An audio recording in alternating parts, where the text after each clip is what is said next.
Hey everybody, it's Cinnamon Cooney, your Art Sherpa, and today together we're going to paint this wonderful winter barn scene. This is a really fun painting and it's got all those good winter vibes. I'm going to be breaking it down step by step, tool by tool, color mix by color mix, leaving nothing out. I'll give you like exchanges just in case you don't have the tools that I have. I really try to make sure that you, as the person at home painting along, have all of the necessary resources to be able to create the painting along with me. Now, to help me do that is my husband, John. Hello. You will hear him occasionally in the background, as well as other noises. Mm. You will hear him in the background, and he will be talking. He also makes sure that the camera is pointing at what I'm painting so you can really see the techniques because he'll zoom in and he'll make sure that you've got a great view. And he also makes sure you can see the palette the entire time that we're painting so you have all that information so you can actually see every color as I'm mixing it. So there's no questions there. If you Hmm. check the description below and open up the more, you often have to expand it because they only show you the first three sentences. If you expand it, you'll see a bunch more information.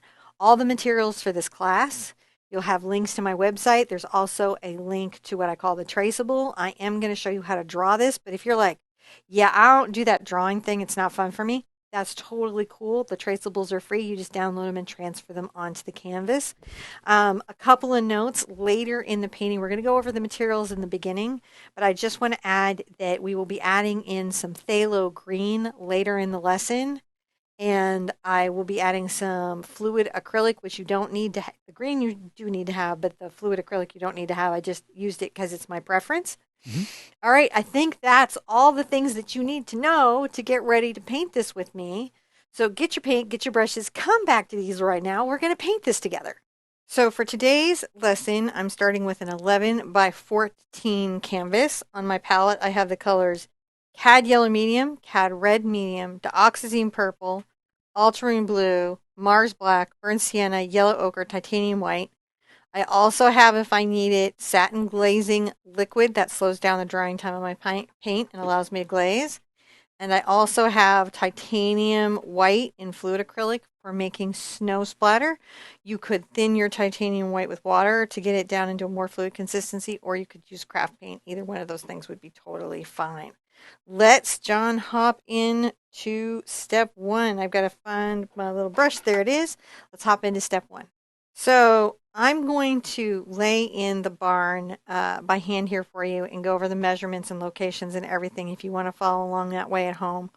Or you would use the traceable that is provided in the description down below. If you check the description and open up the more button, there's a link to the website for the traceable. And you would just use the transfer method to transfer it onto your canvas and then paint it in. So either way is perfectly okay. But if you just want to follow along at home, we're going to go over everything. I'm going to mostly give it to you in inches, but on occasion I might let you know a centimeter or two, Some depending on my mood. sometimes there's scotches. Scotches, smidges, bits of things. All right. So over here at the 4.5 inch mark, let's grab a little bit of burnt sienna. I'm going to use a 1/2 inch angle brush. I'm going to make a little mark right here. And I'm going to come up to the 7 3/4 inch mark on my canvas. Make a little mark. And then I'm going to just very carefully come down and paint the roof using the width of my brush. And if you weren't into the maths, you could use a traceable. If you were not into these masks, you could totally use the traceable.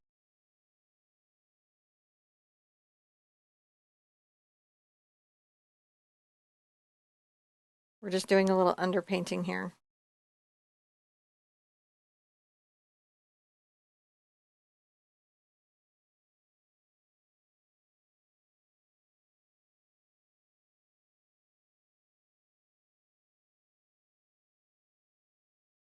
Now I've got a nice layer of snow that's going to go on this roof, so it just has to be a general, like I need to know like above this is gray sky, below this is barn kind of a thing. Now I'm going to be heading towards a 5 inch exit, but I need to turn on the way. So I'm going to come down.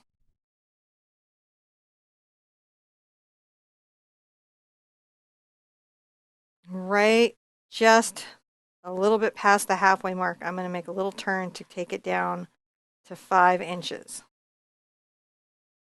Now I'm going to come back and paint that in a little bit better, as you do.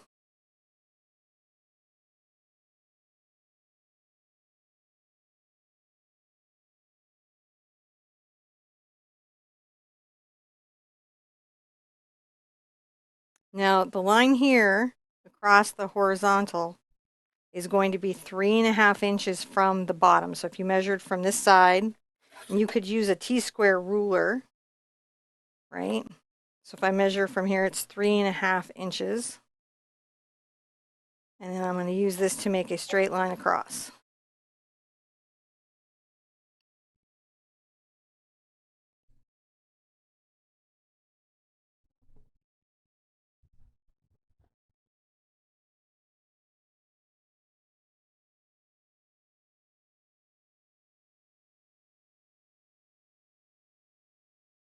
You can just clean those.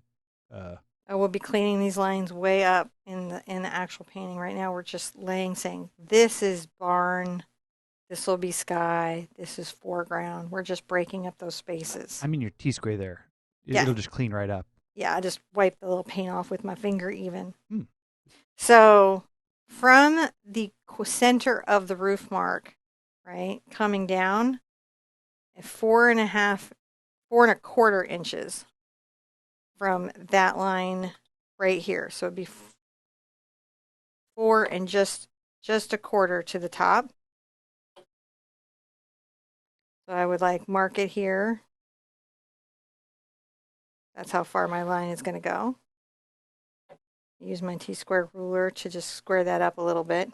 I'll grab some black this time.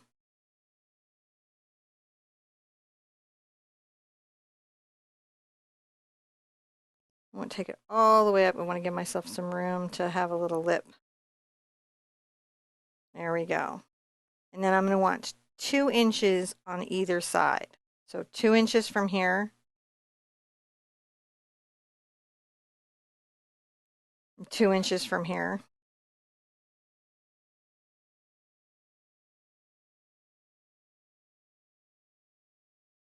Grab a little more black on there. You can also use your T-square if you're at all straight line concerned. The nice thing about a barn, though, is it's sort of rustic. I'm going to get back into my burnt sienna. I'm going to come past the edge of the door mark a little bit and just go over the top. I'm using my 1/4 inch angle brush here, Princeton Catalyst. Just coming over the top to have a nice little rustic wood log that'll go over the top there. Yeah. Is that the hearth of the door? The thing that goes. Is that right? The thing that goes Mm-hmm. over the top. I don't know. It's Yeah. a big barn door chunk of wood. Big barn door chunk of wood. Don't know what it's called, but that's what it is. Now I'm going to make a 3 centimeter line coming across here.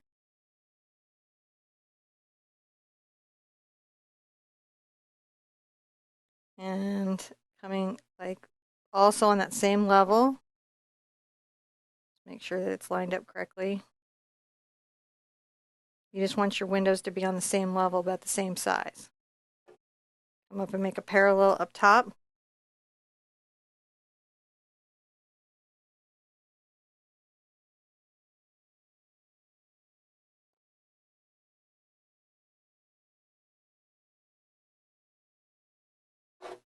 And then I'll finish these off with 2 verticals. Again, you can use a traceable if this feels like a little bit much. It'll be about 1 inch wide. So 3 centimeters by, and 3 centimeters is really like 1 1/8 centimeter, 1 1/8 inch. I checked that beforehand. I'm not good at the math, but I did check it. So 1 inch high, 3 centimeters across, or 1 1/8 inch.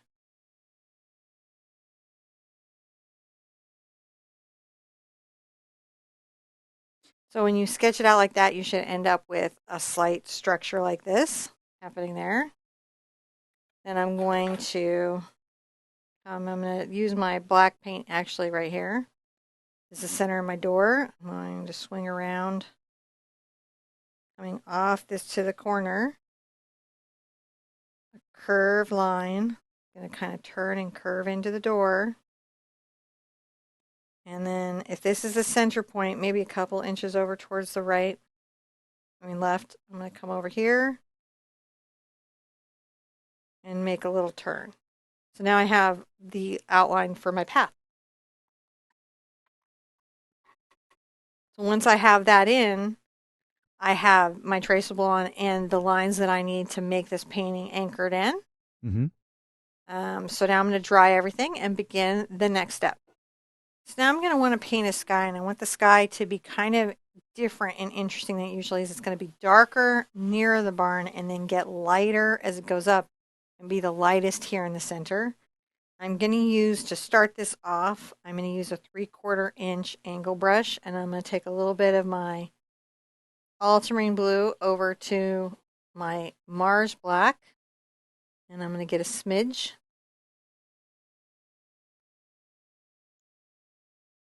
of white into there. And I'm going to come here, a little loose hair. That's a cat thing. That was a That cat happens. thing. That happens. Come down over my roof.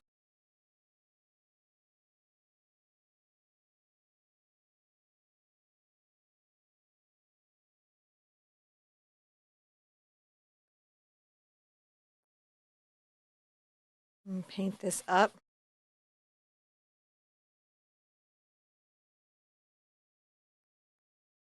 And work that in there. And then as I'm coming up,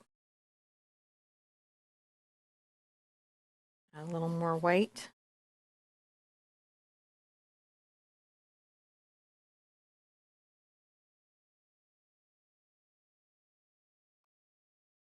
Coming across here, adding a little more white, working that in.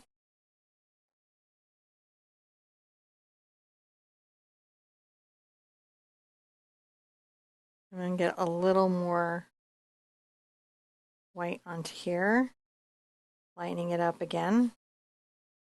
And I'm bringing it around the edges of my canvas just a little bit. So what I want is a transition from a dark gray to a lighter gray.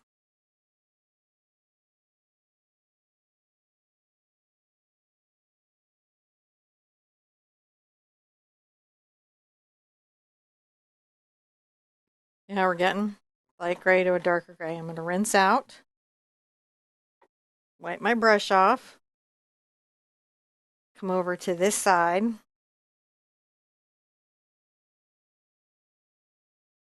a little of my blue over here,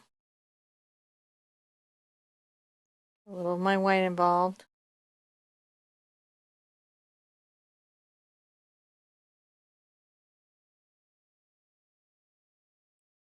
And again, dark gray.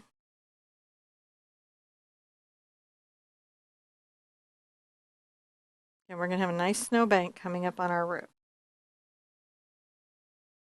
It's going to be super forgiving.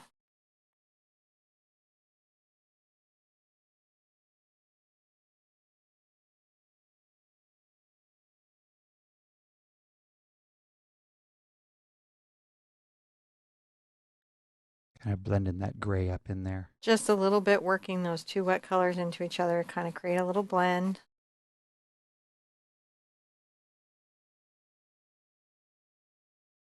It comes on the angle of this and then up. And then a very, very light color.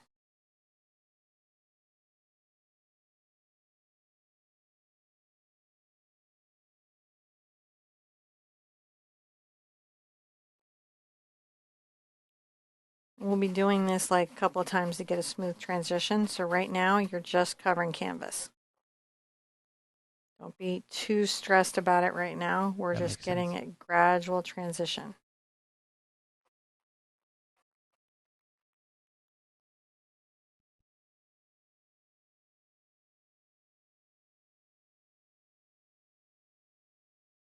Gonna rinse that out.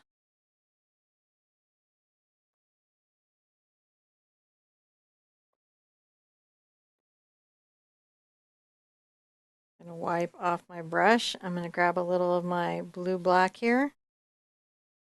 I'm gonna come along my little road.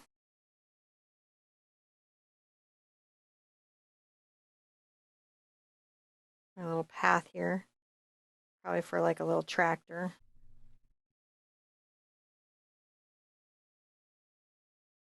Again, just a little bit of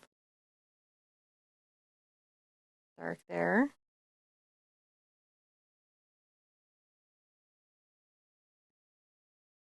And then I will get a little lighter gray involved. And coming up the center.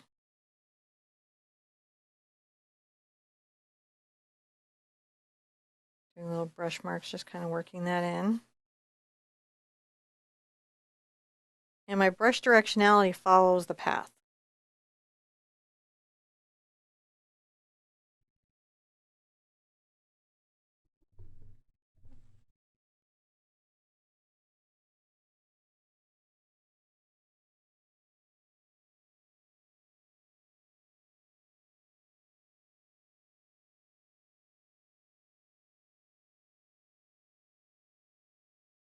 Now I'm going to grab a little bit of my gray here.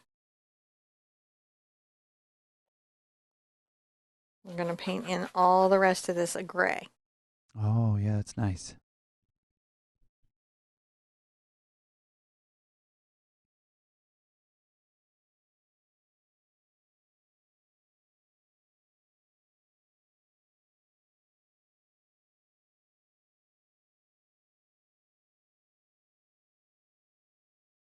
Now we're going to have snowbanks and stuff built up over the barn, but for right now we're just doing the underpainting.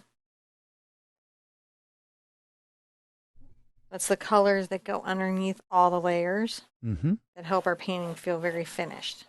And notice I do pay attention a little bit to brushstroke and stuff, but like right now I'm just trying to get a layer of paint on the canvas. Right. Wrapping it around. Kind of smoothing it out a little bit. But I'm leaving that very directional.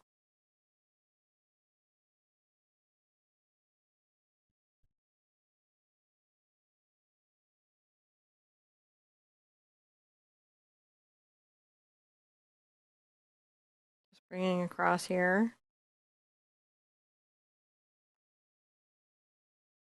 And fill in once again. This is like a soft, this is the shadow of the snow color.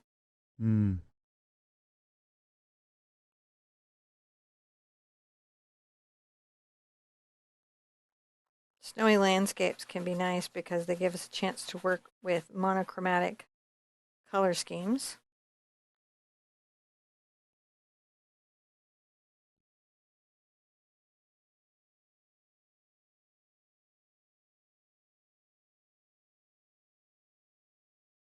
There we go. We got a little gray low, a little gray high.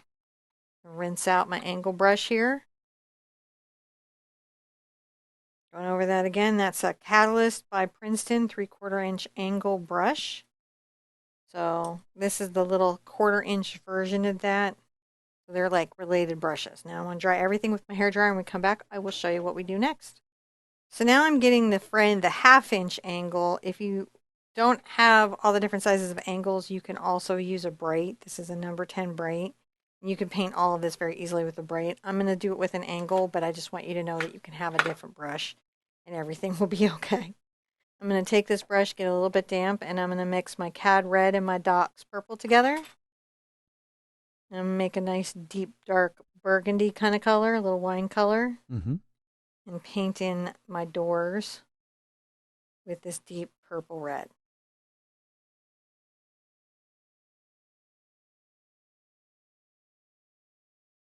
It's a really pretty purple. Yeah. Purple red. Yeah, red. It's nice burgundy. Burgundy. I'm just going to paint in the doors with this color. This will give us a nice basis for the red barn doors.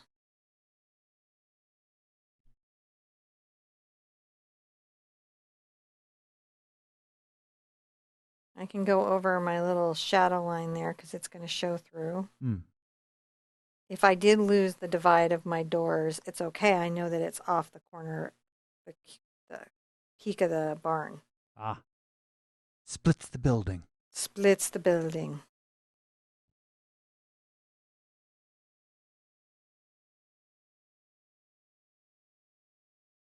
Putting that in a little bit of burgundy.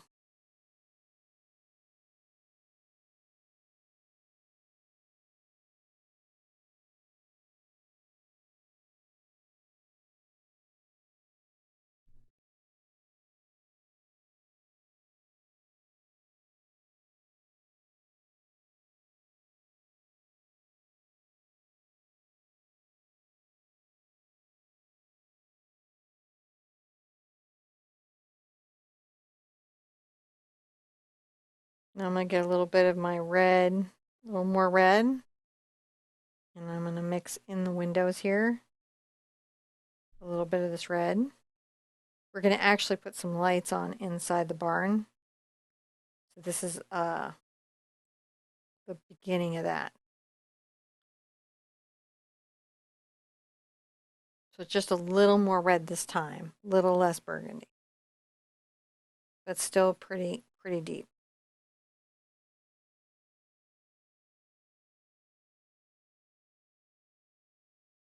What we're doing now is blocking in or creating an underpainting. This is just where the colors that need to be underneath everything are there. And then it's through the layering of everything that it starts to come and be evident. Now I'm going to take a little bit of my black and brown together. Paint in the rest of the building.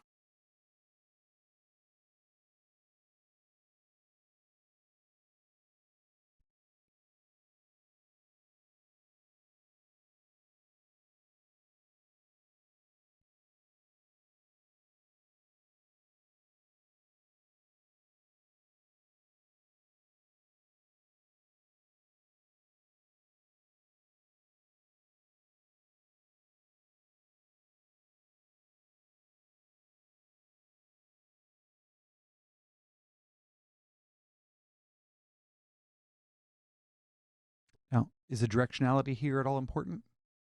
For this layer, it's not too much because we're going to be just using this dark value to create the boards. So you're just really kind of blocking in the base color? So we're just blocking in the base color. That makes sense.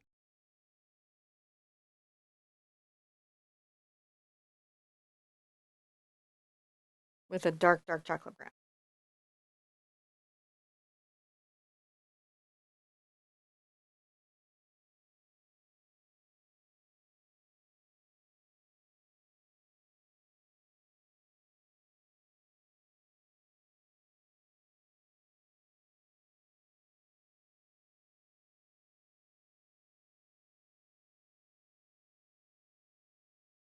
Get a little bit over there. And what I can do is I can always rinse out my brush and come back and kind of be like, no.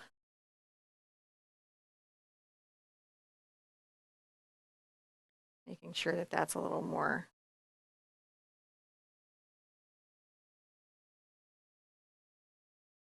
straight.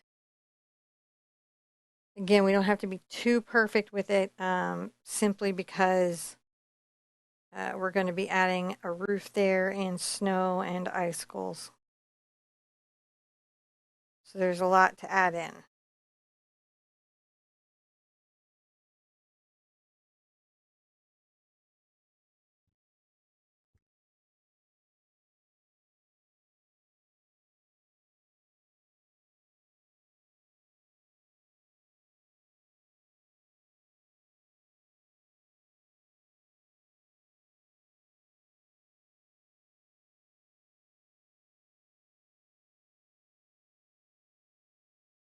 Just a little bit of my burnt sienna and my Mars black.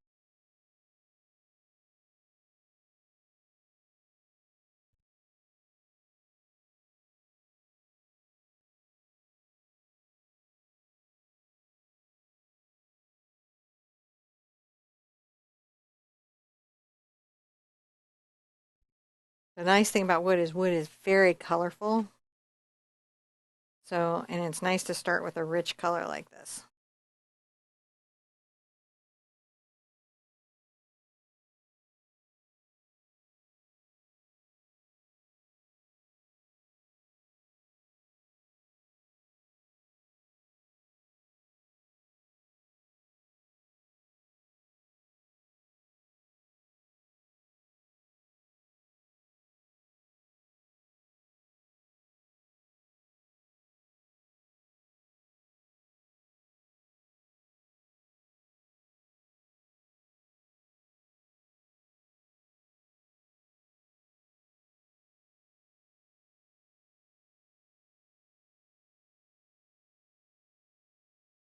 Just brushing it all in. I guess that's a little bit chill and relaxing, isn't it? It is. It's you know, I'm Watching not paint dry. I'm not sure an Imperial Stormtrooper could do it, but Could hit the side of a barn. right. Well, we're going to have to paint the side here, so.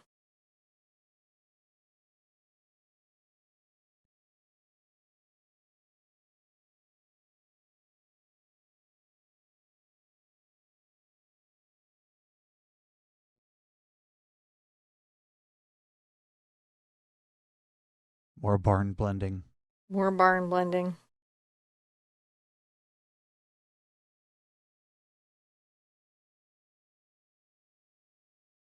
And you're just sort of letting it mix a little bit on the surface, huh? Yeah, I'm not too worried about if it's more brown or more black. I just want a version of brown black that's covering the whole barn.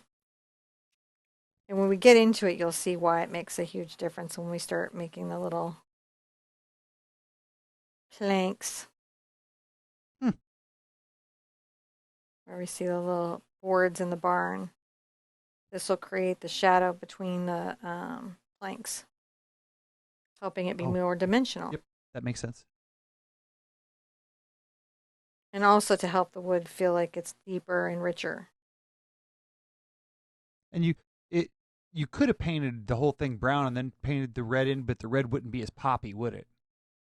No, and what's nice is that it held all the space that we wanted, Right. right? The Yeah. architectural elements, which it's easy to lose in a painting as you're going when you're doing something that's got kind of a building in it. It's easy to lose like your lines or spacing. So sometimes doing an underpainting like this really helps keep, even on simplified objects like this, helps keep everything where it is. So I'm going to rinse out this brush very thoroughly, and I'm going to dry everything with a hair dryer. So I'm going to want to come in here and smooth out my sky and create more of a blended sky. And my paint is drying on me pretty fast today, so I'm going to put out some glazing liquid. This particular product slows down the drying time of paint to increase the amount of time you have to blend, and it's also an extender, which means it helps your paint go further, and it allows you to glaze. All of which are super useful things to do. I'm going to grab a number 12 round blender and load it up with a little bit of my glazing liquid and come into my gray color, which is my Mars black, ultramarine blue, and titanium white, and make my lighter of the colors. I'm going to come along the roof with this light gray.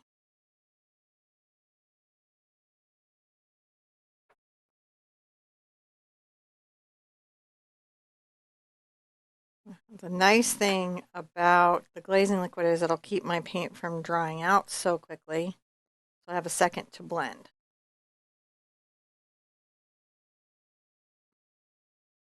Just bringing this back a little bit so we have a nice.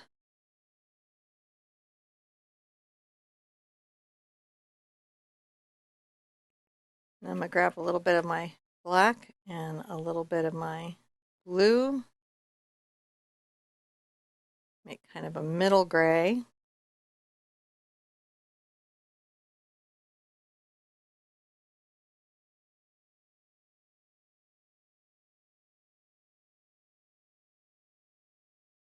And I'm almost scumbling this out, but where these two edges come together, I can use this brush to very carefully blend.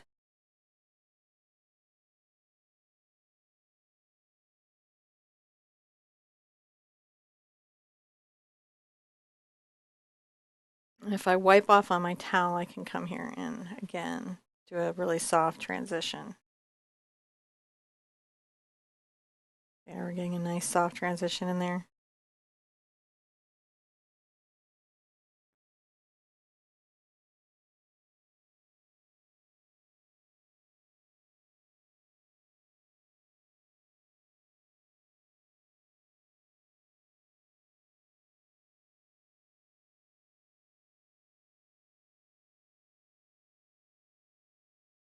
Working that so it's nice and soft. And then I'm going to grab a little of my black and blue.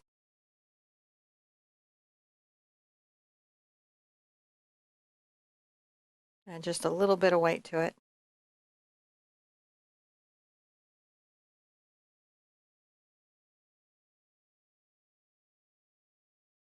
And then bring in that corner. I'll wipe off with my towel here so that there's just a dusting of pigment on my brush.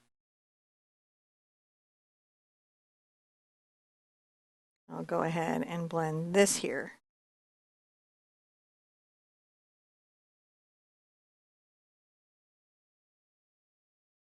Giving myself a dramatic winter sky. Do the same over here. May need to come back with my light to blend that corner.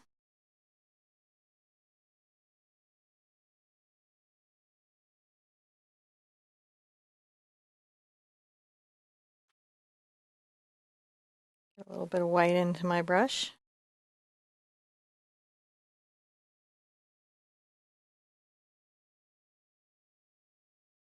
I'll blend it through here.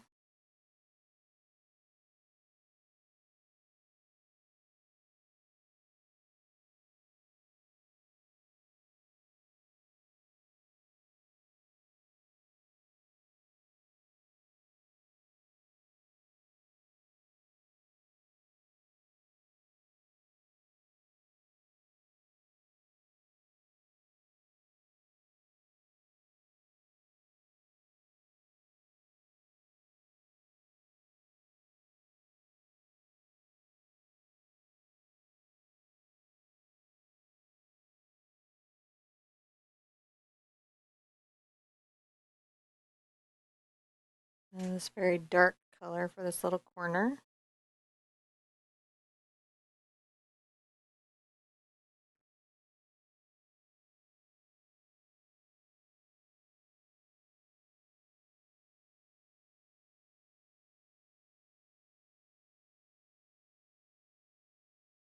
I'm just using the round blender just to create a little soft transition. There we go. There we go. Get down to the corner.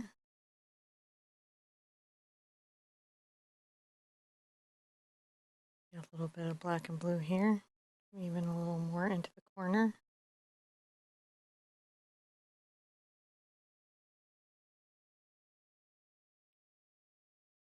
That way we have similar values on both sides. That's really what we're looking for, is to create that sort of atmospheric perspective that's the same on both sides.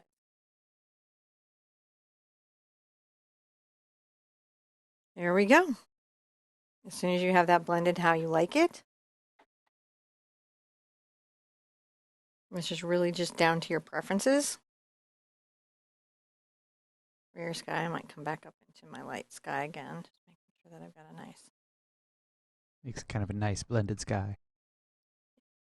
Just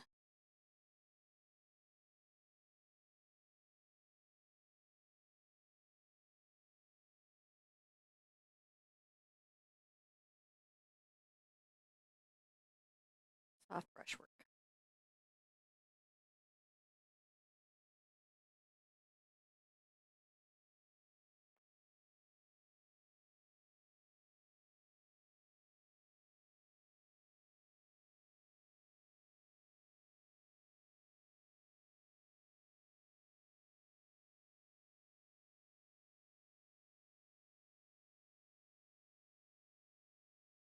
There we go. Looking nice. Okay, we're going to dry everything with our hair dryer. All right, so we're going to come into here to our doors for a second, and I'm going to grab my nice my 1/4 inch angle. That's just because it's going to give me a nice width for anything that I'm doing in the boards. And I'm going to grab a little bit of my Dox Purple and my Cad Red, and I'm going to tone my Cad Red just a little bit with the purple. And I'm going to come on the inside. I'm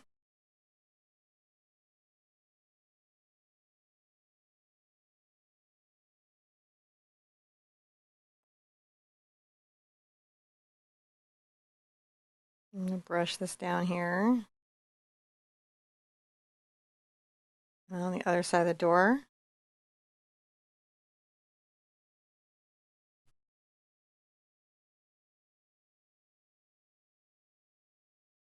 Just brushing this down. Then right about the halfway point of the door, actually I might come here and do another little line down.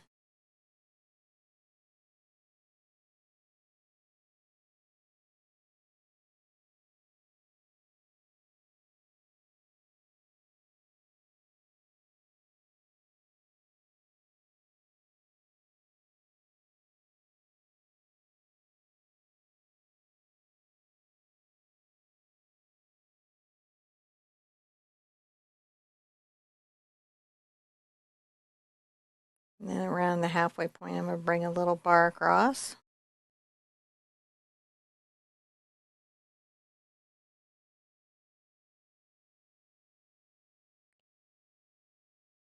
And I'm going to come across here.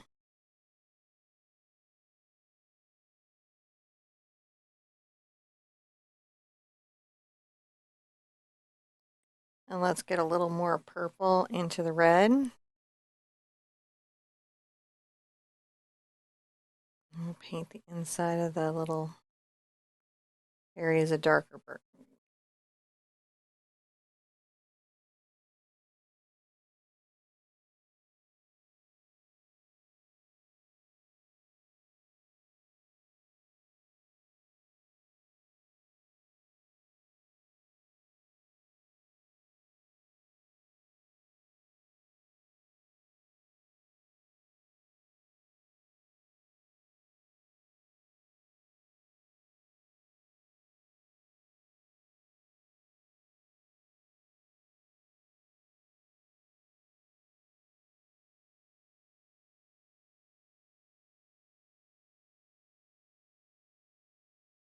So we're starting to get just a little bit of shading and effect there.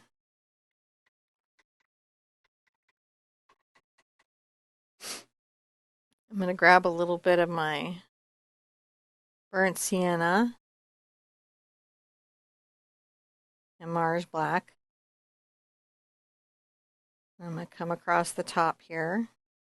And it's going to blend a little bit into the background for a second.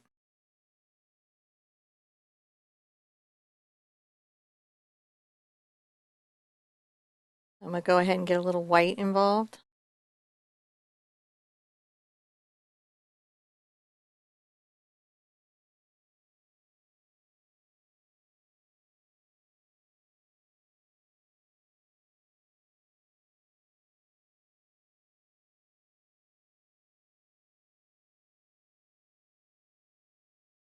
Just a little bit there.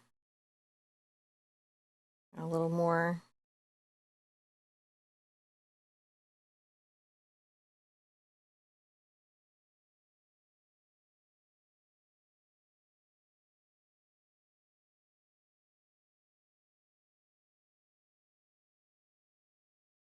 Just the start of the overboard.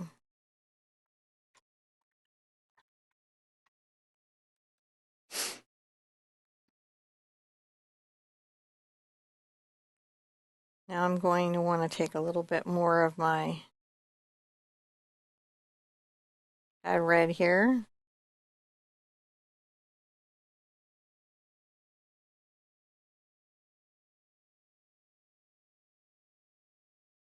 Brush a brighter little bar there.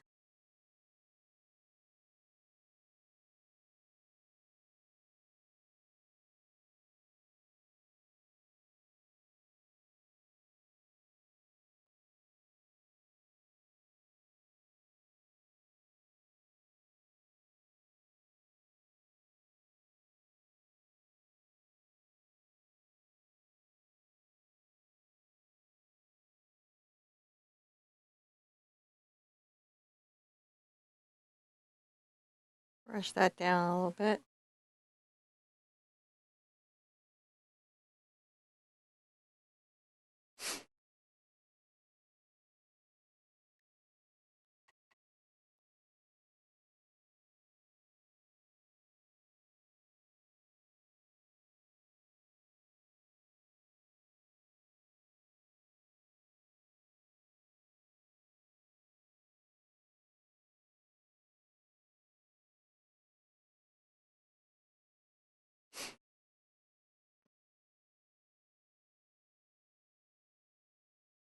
I'm going to add a little more red.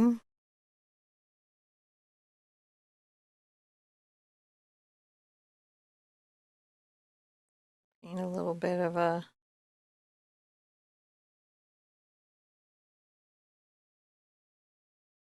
flank here. Little brushes to the side. It's a little narrower than my brush width. Come down with just a hair of spacing there.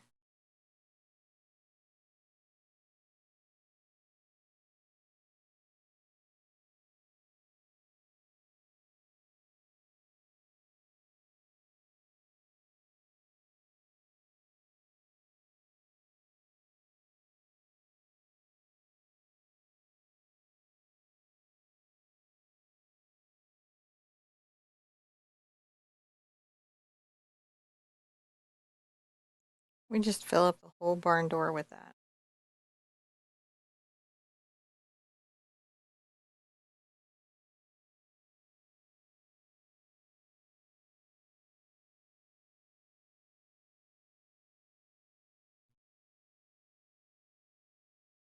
Starting to make those little boards.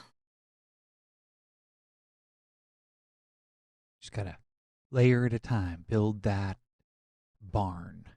Paint those little boards in.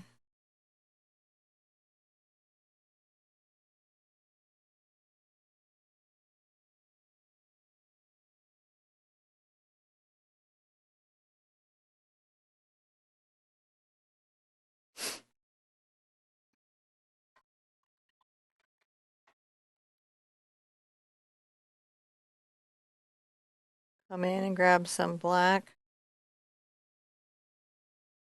Kind of along here.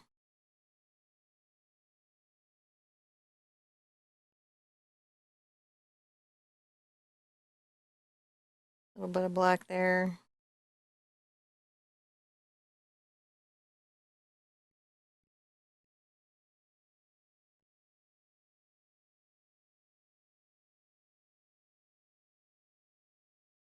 Come across.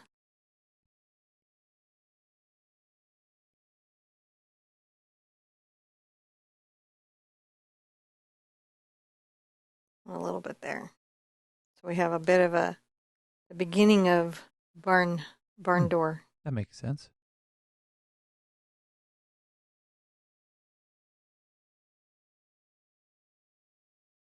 I might exaggerate the lines between the doors.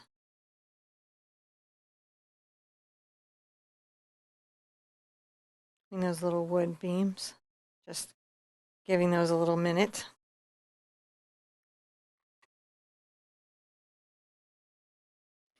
And I'm going to come back down and do the other side.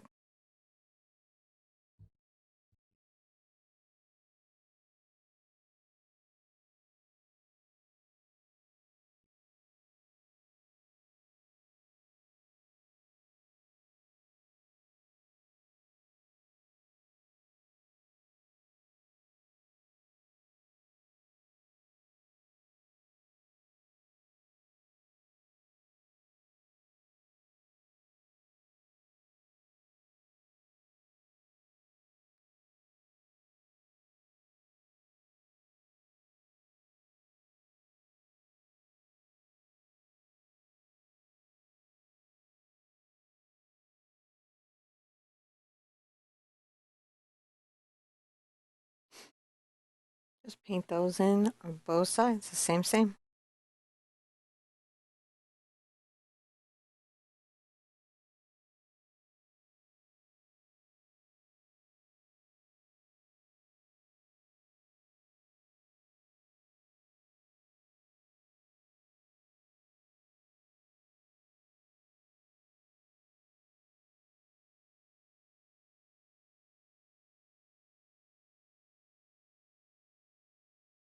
You can be very mindful about having a lot of symmetry if it's important to you. But in my experience, just similar. Doors can be sisters. They don't have to necessarily be twins in the painting. In architecture, they absolutely have to be like twins and be very specific Right. to the space that they're in.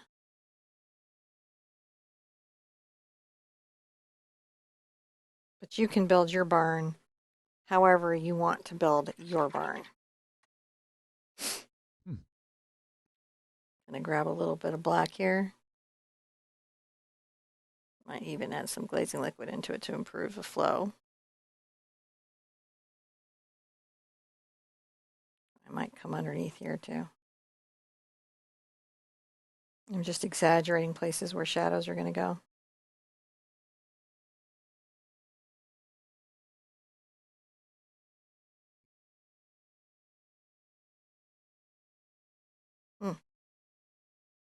Wipe that because this one goes clean across. Just a little bit. It's okay. You can just smudge it back out.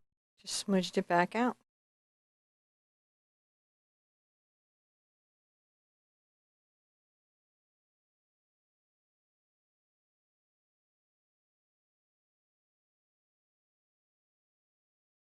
And then one right down the middle.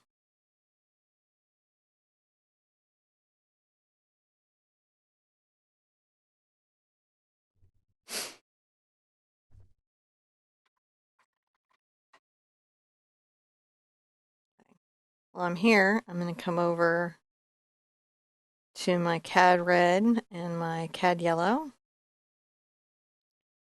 And I'm going to paint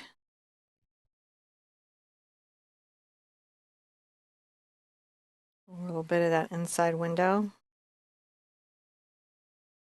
Coming back here, a little more orange. Side window, a little more orange. And then I'm going to come into my burgundy color, my dark color, and I'll paint in some shadow.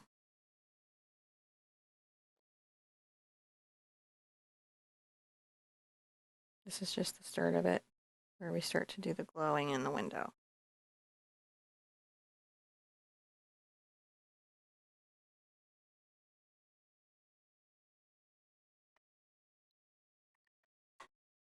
I rinse out my brush, get a little bit of my orange.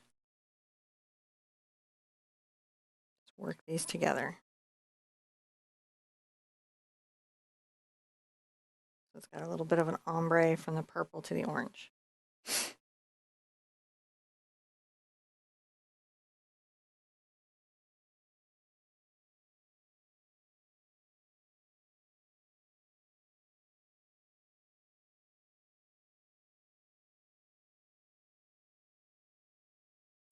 So the blending happens because this paint is wet. I'm working it wet into wet. So that's how we're getting a nice blend there.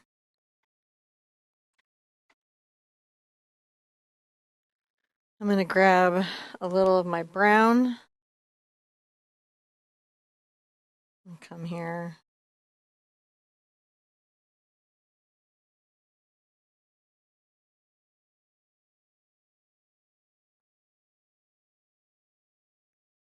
I'm going to go ahead and add a lot of white.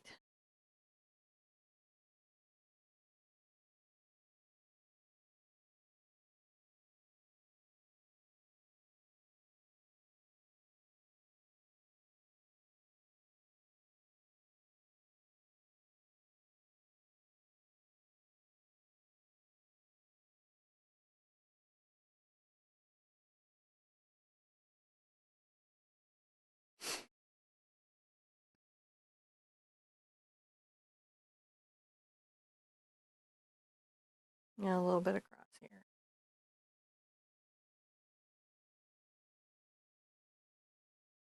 Because this little barn door has got this nice little rustic wood over it.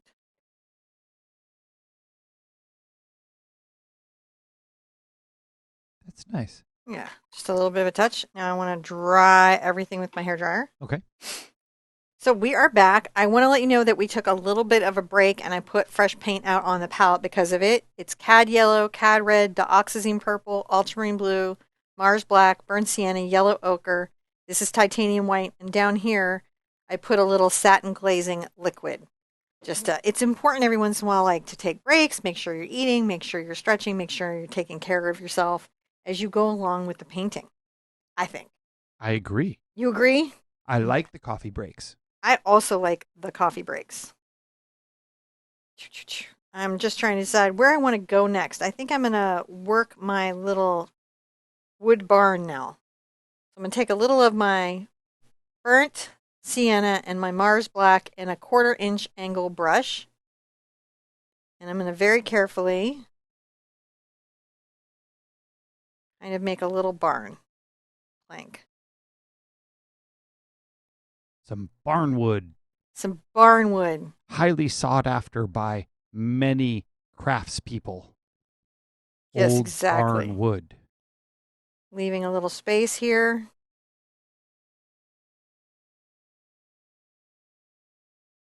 If I lose the space, I just come back with a little bit of black.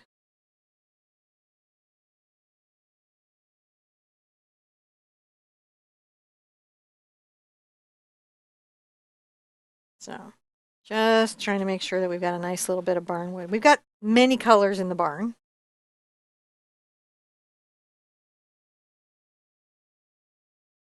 I like to come down straight. Well, as straight as I can be.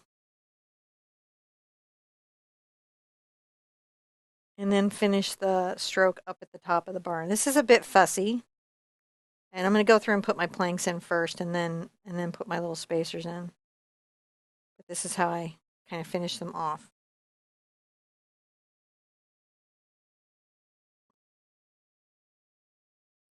Just a little bit of dark wood. Because it makes for the underwood. The underwood.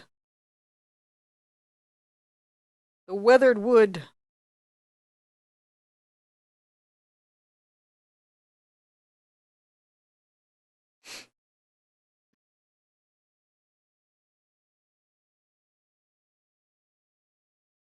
Sometimes I will straighten up my little log here.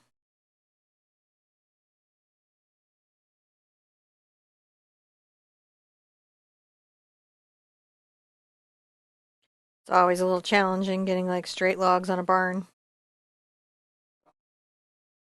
Especially on like an old barn. Because Yes. raccoons like to make their way inside barns. Wouldn't make the little things irregular though. Just It's, put a hole in them. I think it was barns and stables which caused the wide spread of raccoons and owls across America. Really? Yeah, it was like one of these weird things that I remember reading about how I'm actually going to move over to the other side and let this dry because if I keep going forward, my arm's always going to be over wet paint. I just remembered that. Wow, I was like, it was about to get challenging, and I'm like, doing something wrong here. Oh yeah, I need to start on the left side and go right. I'm right hand dominant, which means it's better for me to start on the left side and go right. If you're left hand dominant, it may be better for you to go right to left. It just depends where you're more likely to drag your hand. So I will come over here and give myself a bit of wood and just do the whole thing again. But this time I will be going over. the other side of the barn. Yeah, this will be the one area that's weird, but I can hide that into the painting.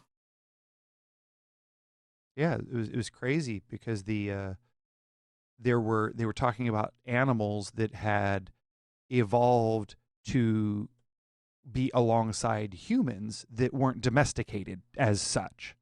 And the two interesting cases that they showed were raccoons because they would stay in the stables and structures near humans that were also along waterways Mm-hmm. because that's where humans went. We liked to be near rivers and we built barns near rivers, and those rivers housed owls and raccoons as native, like as a really great habitat. So every time humans moved, those things kind of moved with them. Did you watch and we're going to continue to put wood here while we're having a nice time. Did you see the Planet Wild where they brought back those little ground owls in Germany? I did not. Yeah, they're the cutest owls ever. They're like little teeny tiny ground owls and they make the most extraordinary facial expressions. They're just the best. And they were getting wiped out in Germany. And so for the last 30 years, people have been buying land and rewilding it and encouraging people to come in settlements because they're dependent on human settlements being nearby. Hmm. And they're one of the species that lets us know if our area is healthy or not. Because if they're doing well, other stuff is doing well. I thought that was very interesting, and they're very It cute. And is. they've literally taken what was an industrialized wasteland. If you have not seen Planet Wild, it's a YouTube channel.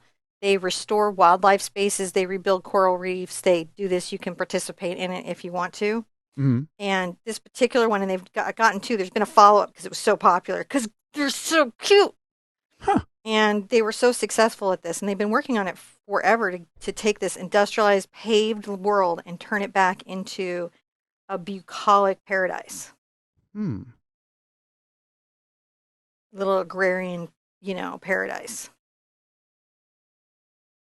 And so the owls are coming back and they're nesting and they're super happy and they're having babies and they're being owls, doing owl stuff, whatever owls do.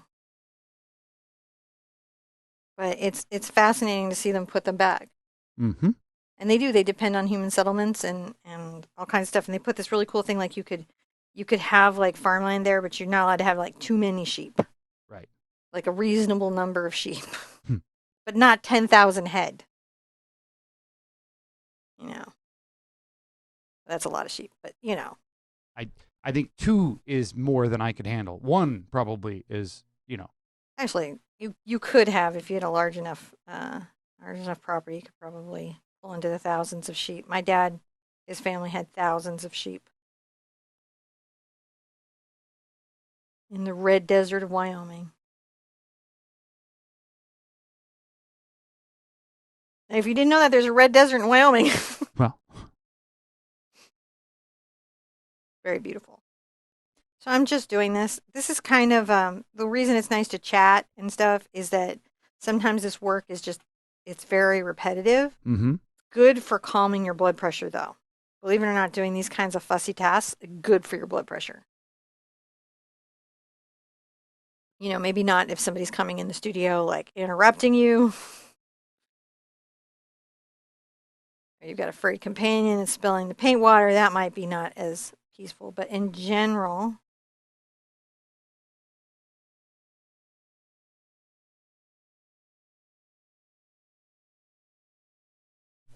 we're going to be putting little boundaries around there. I just wanted to wait to put the sills on till later. We're just taking our time with this. We're just being happy, putting in little barn planks.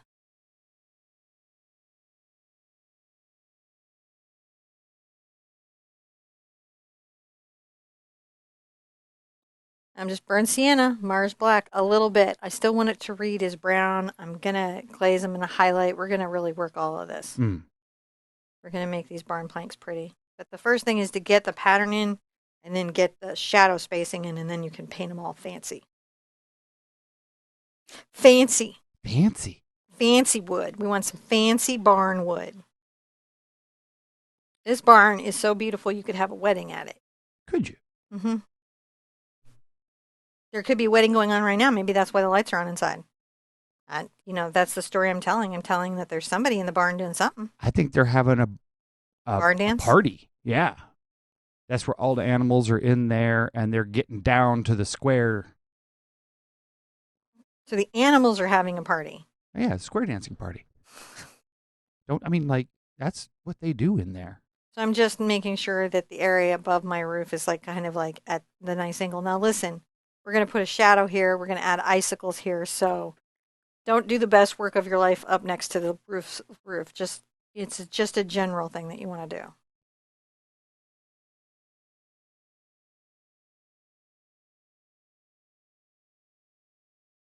Now, if you're a very mathematical particular person, you could measure this and then create a width of barn plank that will go evenly across it. I'm not doing Not? that. Mm-mm.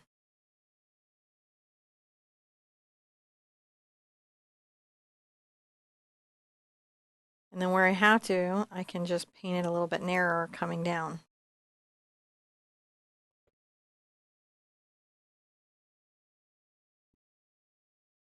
That's a nice thing about this angle brush is Makes those angle cuts. it'll turn for me if I need it to. We have this whole side. And you can see what I mean about going left to right Mm-hmm. is very helpful. So you're a huge fan of raccoons, as I well know. I am. I do like those little critters.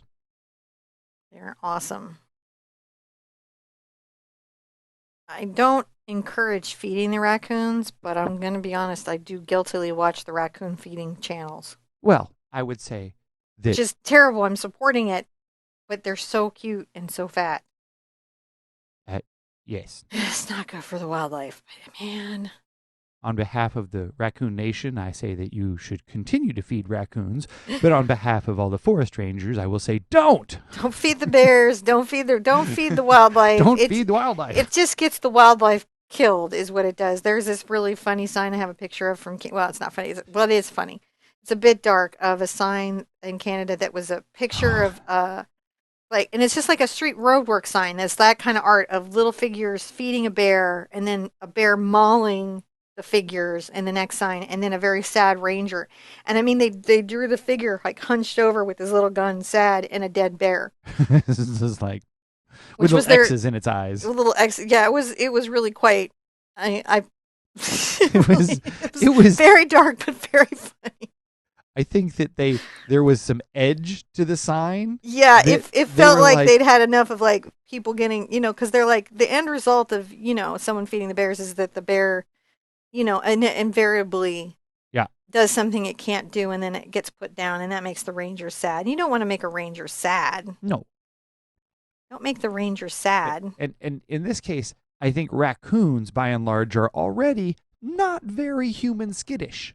They're like, you Yeah. got food in that trash can. I'm gonna go get I it. know. I just the argument to not feed them is pretty strong. Oh no, it but is. You should the not. You should not purposefully lure them in. But I'm not in charge of this old dude who's doing it, so Right. But if you were to ask a raccoon, they would definitely say definitely feed me. they like hot dogs and grapes. That's just passing along from the raccoon nation I as don't an think hot emissary. dogs are good for them. I think grapes are good for them. I'm not sure. I'm not This sure is- hot dogs are good for any of us. This is probably true. I'm just saying this is a general polling of raccoons all agree hot dogs and grapes. Now, they all have, some of them feel like raisins are a lie, but, I feel like you're reading a lot into the raccoon psychology. well, I think you spent entirely too much time thinking about raccoons' relationship to these foods. or maybe I I'm just feel like observant. I think I need to fill up your time a little bit more. You seem like you've had a little bit of free time to muse. Clearly too much time on your hands. Raccoons just come by the windows and talk to me while I'm editing. That is not a true story. The cats would not let them anywhere near. No. No. They're definitely they're hunters. That's why they're indoor cats. Because there would be no wildlife left. Our cats are indoor cats with lots of Indoor. activity. We're working on actually teaching them to like maybe walk on a leash Mhm. and ride in a backpack. But that's a long process. A long process. Very long. So I just took my brush to the edge there to go around the barn door. So that's just sort of how I'm handling the spacing. It'll get a little bit muddy here, but we'll work it out. One board will be a little bit thinner. It won't visually be obvious, except maybe to you, because we see everything in our paintings. Like that's all we see is like every mistake. Like we forget to see the whole painting and everything we did right. And all the moments where we were, really clever and got the concept and did the technique. No, do we give ourselves credit for that? No. No, what we do is we hyperfixate on some small mistake that we perceive that we've made that nobody else is going to see, and only see that. So if you can avoid doing that, I highly recommend it because I think it takes the joy right out of painting. By the way, I'm guilty of it too. All artists are guilty of it a little bit. Hyperfixating on mistakes. That's like one of the number one things I do with my kids is trying to get them to see what they did right in their painting and not hyperfixate on what they perceive that they did wrong. Because you've already seen it. Once you've seen it, you don't need to like go over it like you've seen it. Yeah. That's the fix. You've seen the mistake. That's the fix. Next time you paint it, you probably won't make it again, or you'll be working your way through it shortly. So my challenge to you when you're finished with this is try to see everything you did right. Try to see what worked in your painting, even if it's I finished it. Right? I completed the painting. I did all the layers. I never try to discourage you guys too much from fast forwarding, but I will say if you skip the whole video and the painting doesn't work out, that may be the cause. Right. All right, so this is going to be a tight fit.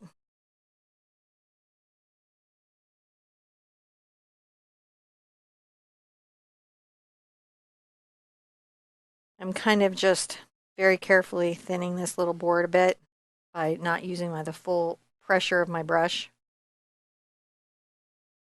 And I'll come on the edge here. And that's how I kind of visually hide the odd beam. Now, if I had gone just all the way from right to left and not started over, I wouldn't even have this weird moment. It's really coming together, though. Yeah, it comes together really quick. Well, quick is quick is not an accurate descriptor of the speed of painting wood planks on a barn. Mm-hmm. It's not a good descriptor. But what we do need to do here is to dry it thoroughly. So let's dry it. When we come back, I'll show you what we do next. So now I'm going to do a thing. I'm either going to use this brush. I'm going to try to use this one. This is a number 6 Raphael Sepia Round, and this is a number 4 D'Artagnan. I'm going to start with this one here because it's a little bit scruffier and it will fit between the boards. If your brush was too blown out, you would switch to a smoother round. But what we want is something small enough to fit inside. You want to be able to fit it inside. So I'm going to take a little bit of my yellow ochre and my burnt sienna together on my roll around brush. And I will come over here, brushing up and down. I don't cover everything.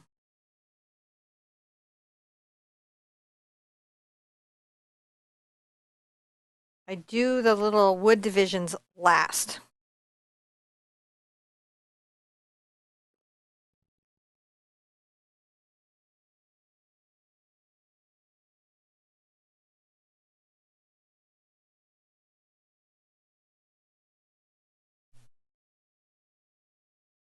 Now I'll be coming back and glazing a shadow underneath the eaves.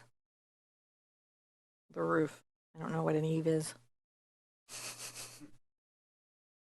An eave? An eave.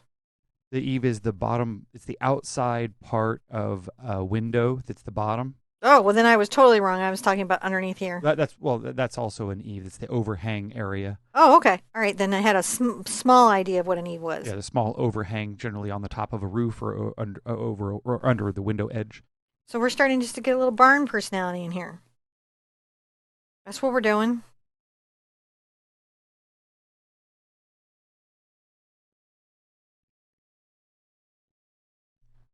We got to give the windows some eaves.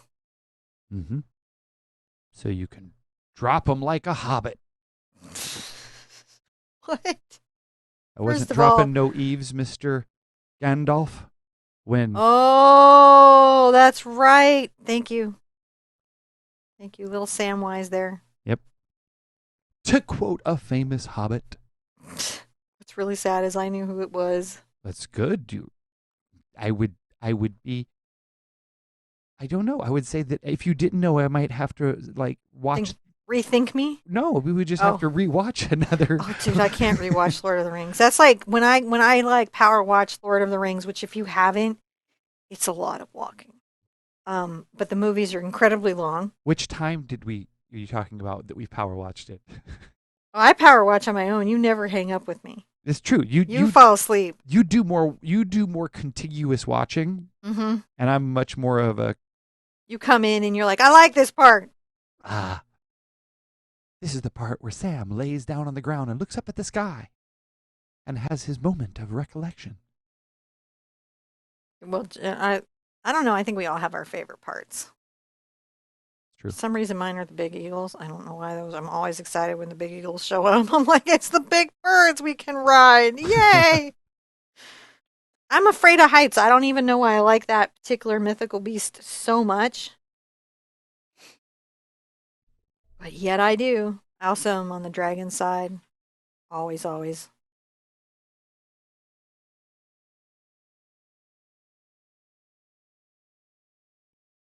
So we're just adding a little dimensionality to the wood as we go across. Uh-huh.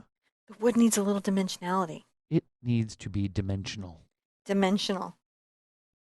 Dimensional, my friends. Dimensional.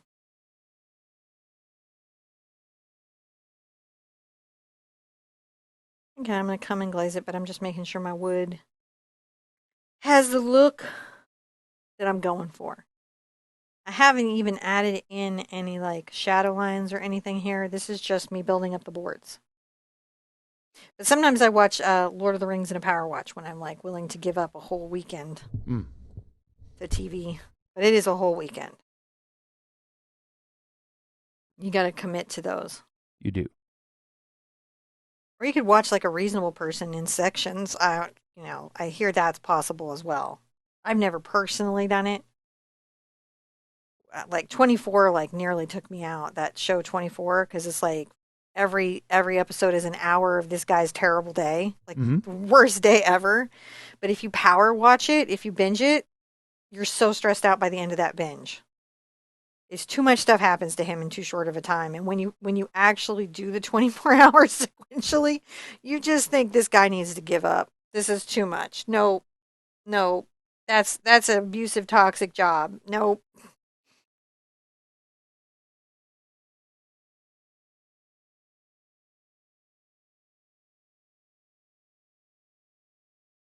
Whereas like Korean shows are wonderful to binge. Mm-hmm.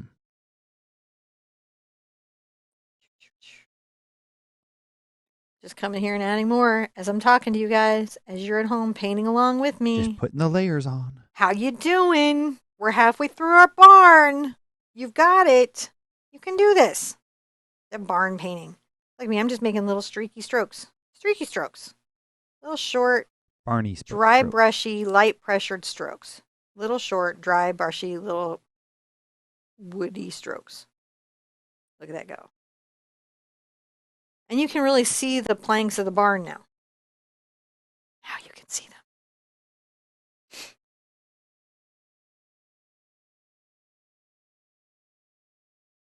Just so much to paint into the wood. Oh, this is a little bit tight, but I can do it. I mean, like sometimes you just kind of trim around. Mm.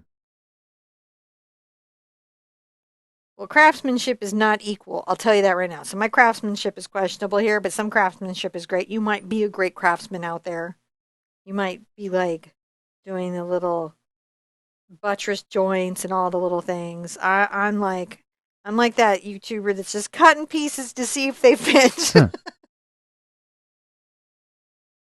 You know what I'm talking about? I The do. people that build stuff that they're just like they don't measure at all, let alone, and they cut many times, and they're many shapes. And by the time it's all done, it kind of looks like a camper van. But you're like, I don't think that's gonna hold up. Yeah. That's set building. That is a gratuitous use of construction adhesive. Oh, we It's watched one the other day. I wish I could remember the name of the channel that did a grain silo into oh like a yeah. man cave as the party den. Oh my gosh, the craftsmanship that these people had. I watched all 40 minutes of it on the edge of my seat, which It, is just yeah. They went wild. from tree to building. Yeah, they were cutting down trees and then milling their own lumber and like old world craftsmanship.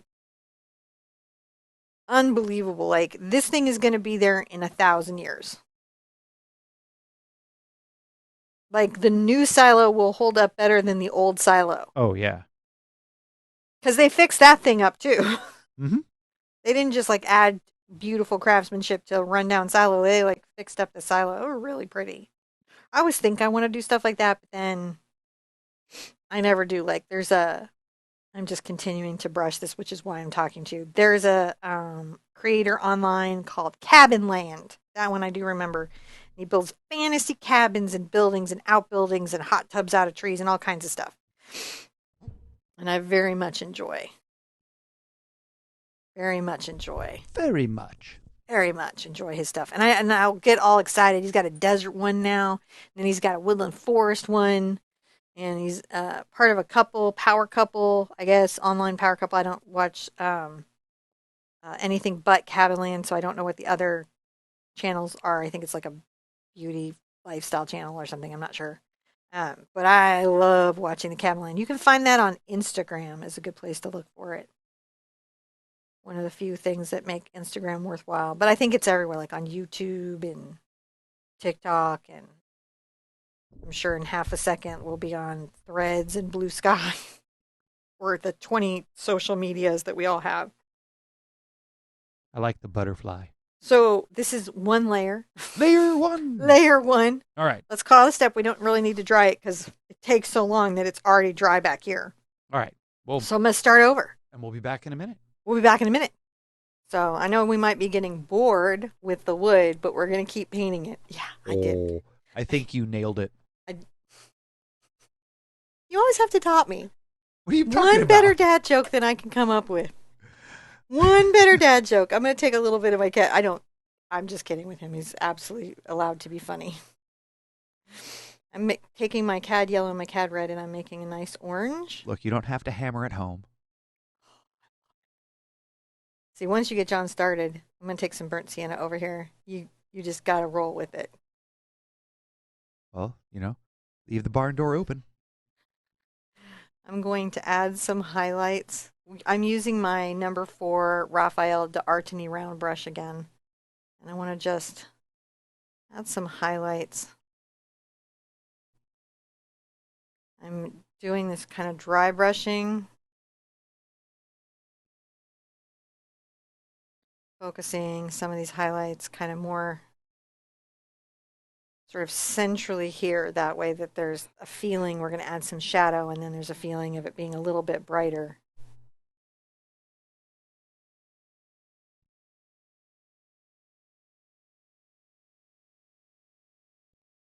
Just dry brushing that out just a little bit extra. It's just nice to properly paint your wood. Mm-hmm.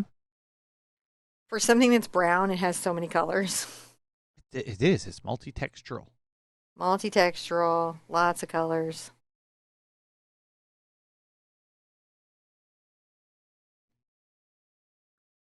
Just getting a little bit of that highlight in there. And a little bit right here.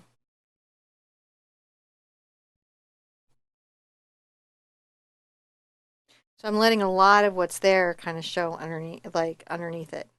Right. I'm not painting out what I painted in. I'm just adding to.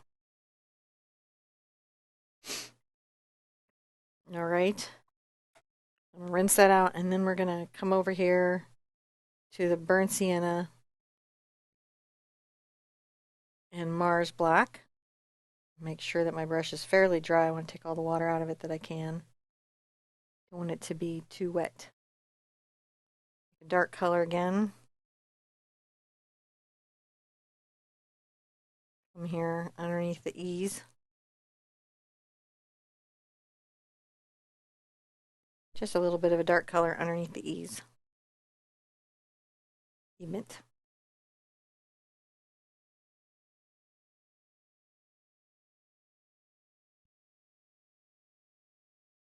Come across here, just making sure it's a nice shadow right underneath.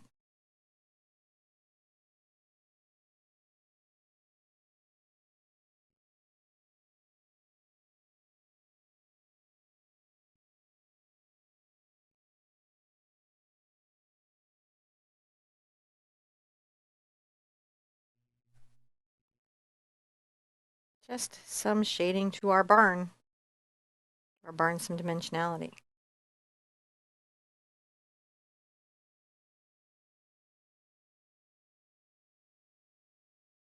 Paint this down here along the eave. Just darkening that.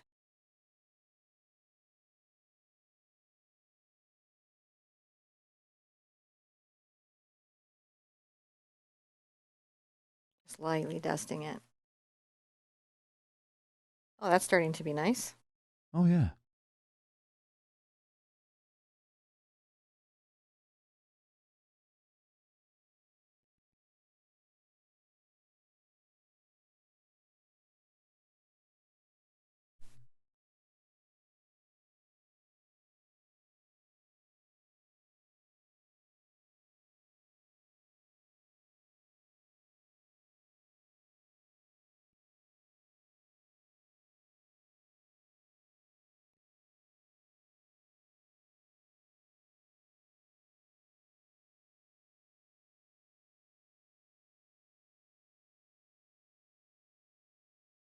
Just building up the layers there. Building up the layers. Now I'm going to take some Cad Red over to my Mars Black.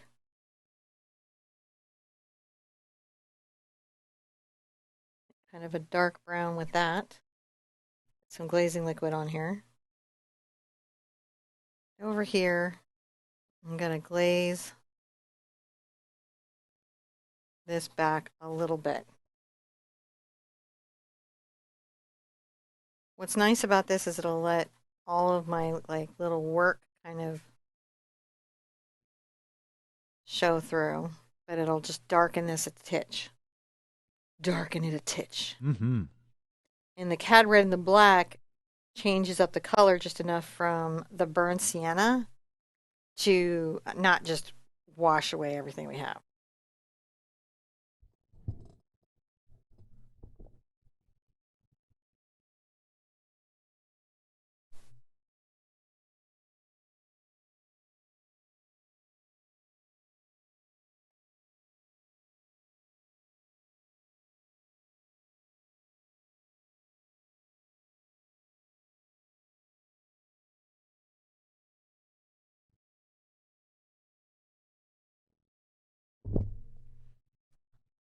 It's looking good. It looks fantastic. Grab a little bit of my black here, maybe my black and brown again. Come up from the bottom.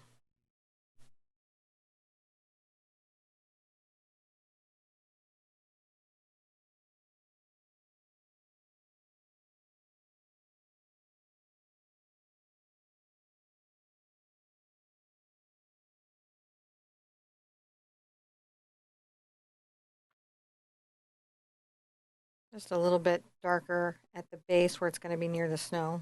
Mm-hmm. And I'm going to come underneath my windows here with just a light dry brushing of black. Now I know I'm going to have a little bit of a sill or around here where I'm framing the window, but I just want to put in my black shadow. It's a dry brushing in.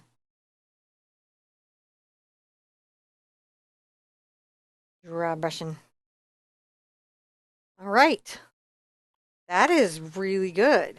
We need to dry it though to do the next part. All right. So let's dry it. When we come back, I'll show you what we do next. So we want to add some more detail to the overall barn. I'm going to take a #1 Princeton Select liner. And I'm going to get, I think I might even bring some glazing liquid over here just to improve the flow of my black. I'm going to load up my black on here. I'm just going to very carefully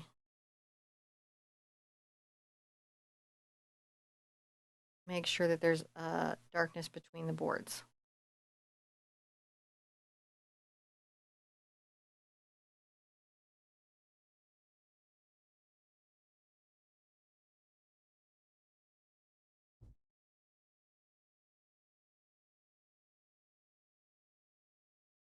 A little bit fussy.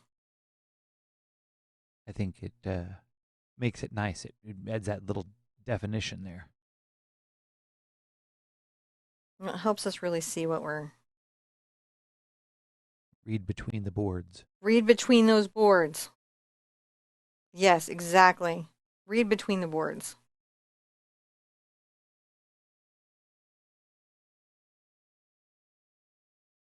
It doesn't take a lot. It's just a little bit of a touch, and it's good. Here, let me just give myself a little give on my ear there. Mm-hmm. Sometimes my mic gets tight on me. I got to adjust it. Oh, sorry for that. Oh, no, it's okay. We'll make an adjustment between the next break. Oh, I think I got it.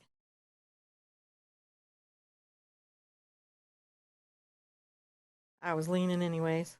Hmm.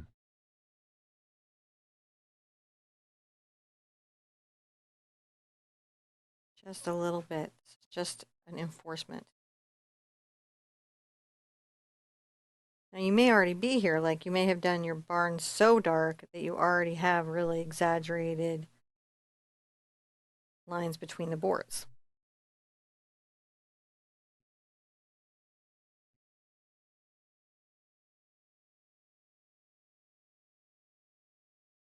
But if you did it like me, you need a little extra emphasis.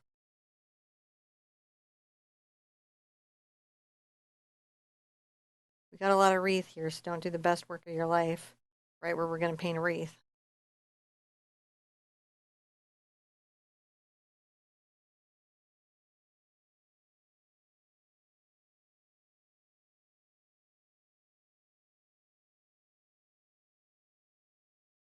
That being my most questionable board. Hmm. That's the one that I kind of nudged in there. That's okay. Questionable boards. We just watched this whole thing on why lumber is no good anymore. No, don't But this start barn this. is made with good lumber. These boards were all straight. Old wood. That's why I was talking about earlier that people covet the old barn wood because it's strong. And straight. I had no idea that the boards were as curved as they were at the depot. Mm. To call it for it to be sold in linear feet now is kind of funny because I don't know that like it would lay flat. Trying not to laugh while I'm making lines.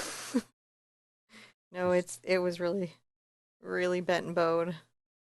But these boards are not. They're rustic, but they're not bent and bowed.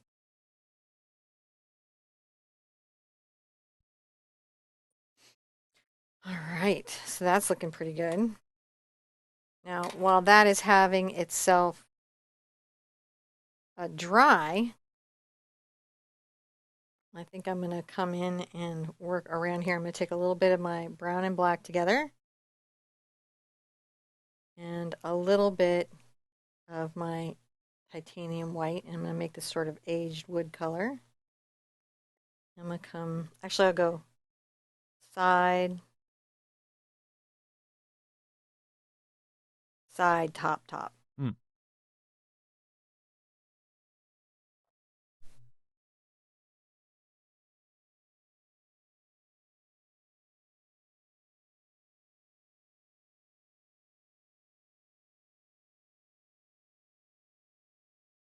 Just a little framing around the window. Gotta frame the You windows. got to. Got to. Otherwise they Fall out. or in. We're in. I don't even know. I've never put in a window. John's put in a window. I've I've observed a window being installed. I guess I have put a window more than one window. Yeah, you have. John can like rescreen a door, That's I fix the mean steam system in an ancient house. well, it's you could look it all up. There's little booklets that help you with all these things. Little booklets. I'm taking a little more black and brown together. I They grab some white. I'm just increasing the color. they're kept in this gigantic building called a library. Just go there and read all about it. You're so cheeky.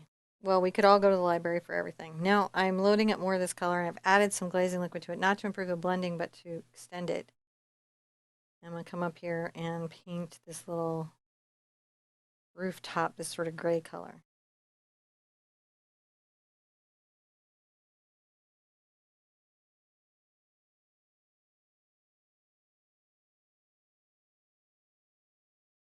We're going to put snow on it, so the line that matters is the one close to the barn, because that's what we're going to hang icicles off of.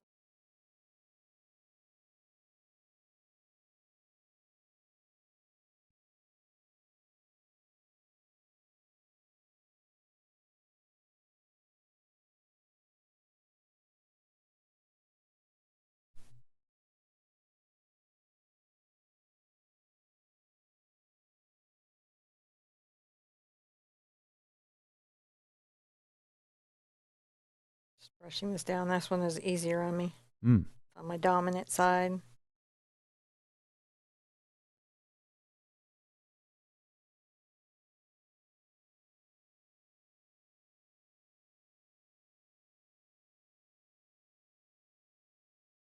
I don't need to make all the burnt sienna disappear. I just need to give myself enough roof to put snow on.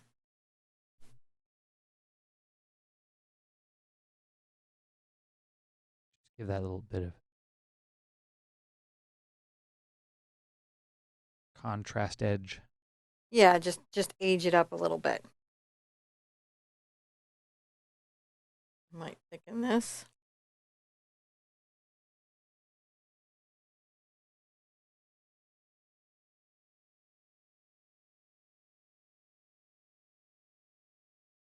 A little more white.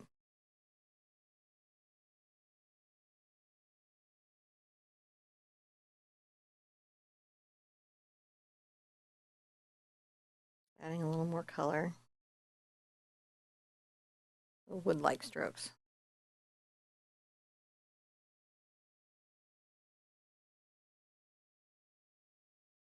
Kind of a dry brushing.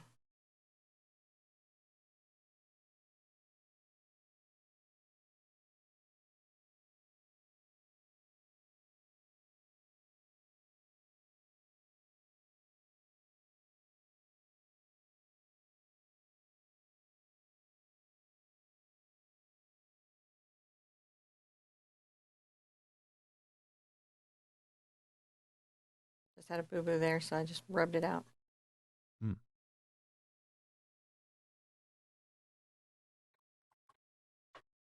Now I'm going to take a little bit of my cad yellow and a smidge of my cad red. Make a nice yellow orange.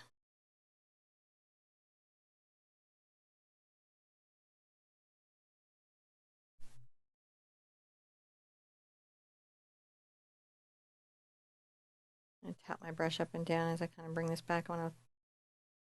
There's the light from the party within. There's a light from the party within.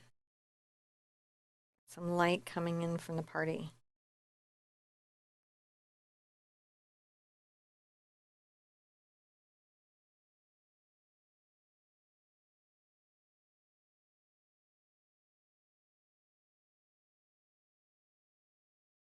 Grab a little bit more red.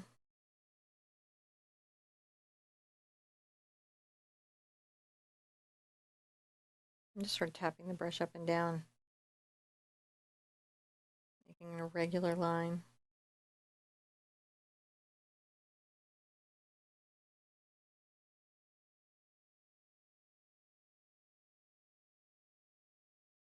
That really adds a lot. Yeah, it's bringing it all together. I can always come and get a little of my purple and my red. Might go a little more red though. It could be that dark.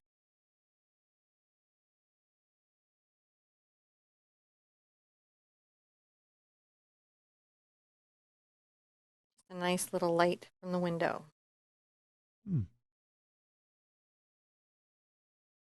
Tapping my brush up and down, kind of blending and making little spots of paint to create kind of a visual blend. Visual blend, as you do. Like you do. Like we all do, because we're doing it together. I'm just tapping a little more out. Play with your windows.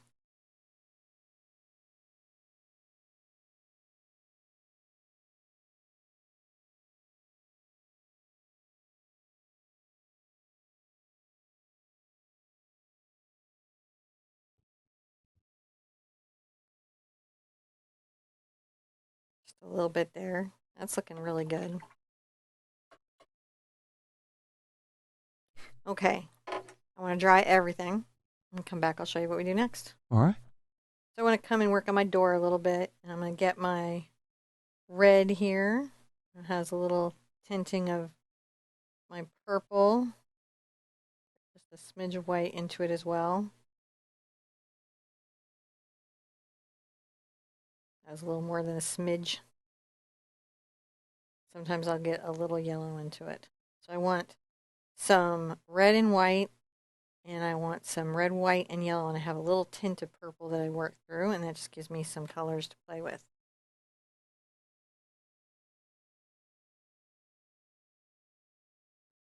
I might actually use my better dry brush, my number 4 Raphael d'Artagnan.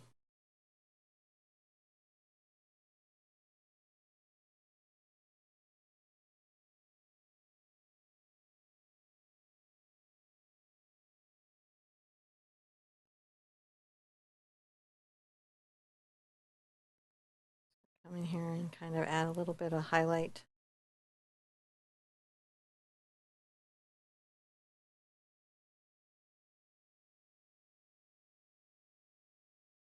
Little weathering.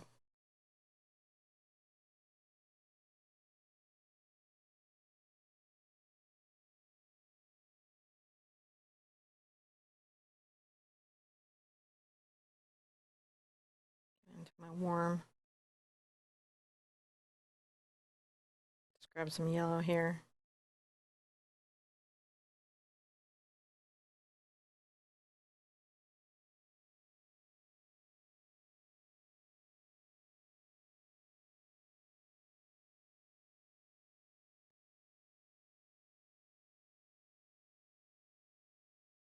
Weather the wood. Just gotta get that barn door painted. Got to close the barn door. Got to paint the barn door.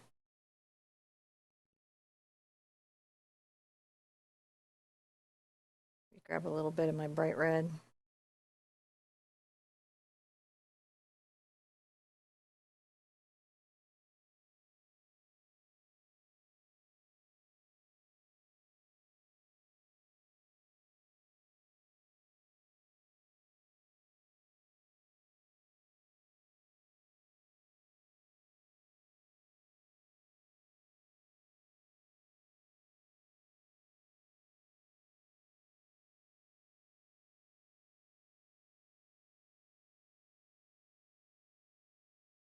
Barn door's taking on a little personality now. It is. It really. I really do like how that you added that little weathering effect to it. Yeah. Painting a little weathering in.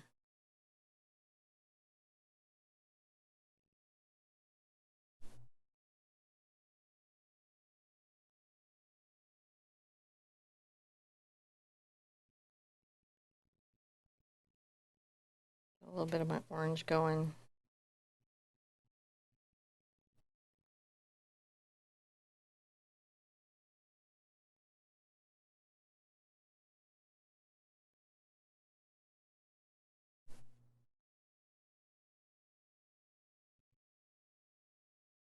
Weather it up.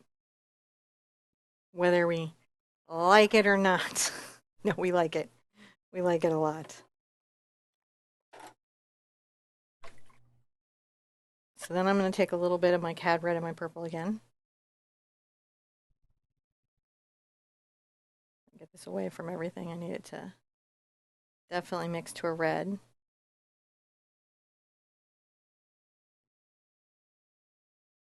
I'm going to come diagonally across here.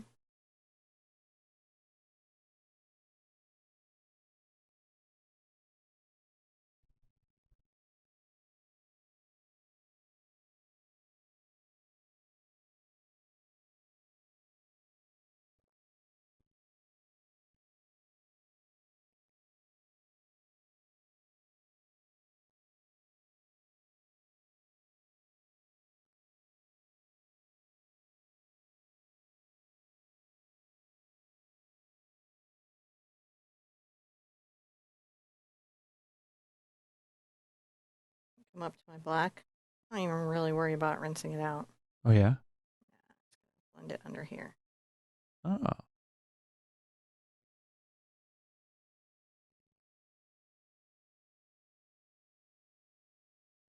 Just a hint of a little shadow. Wonderful hint. Wonderful hint of a little shadow.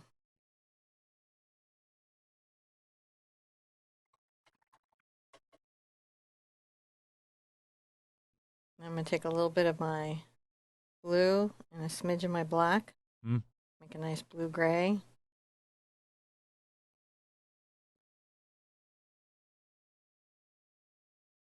Glazing liquid. And mix kind of a light snow.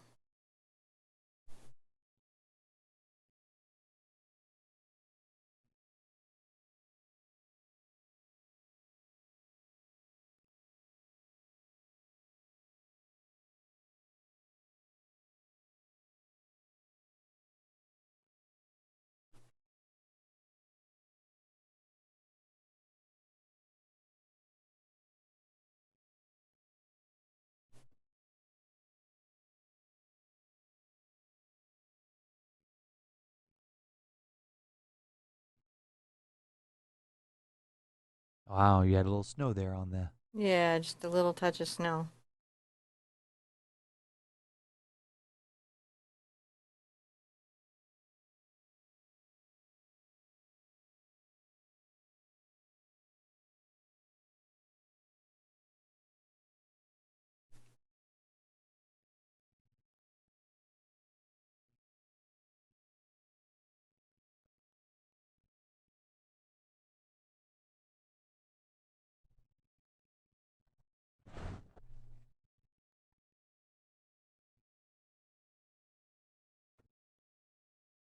Just improving the flow of my snow. I get it. Yeah.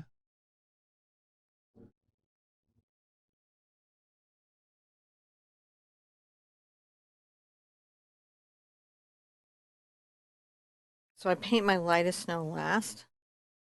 In the process, I want to put like snow that kind of has a little shadow on it. That's how we're going to kind of get that going. So we're just putting the snow where we know we'd have it.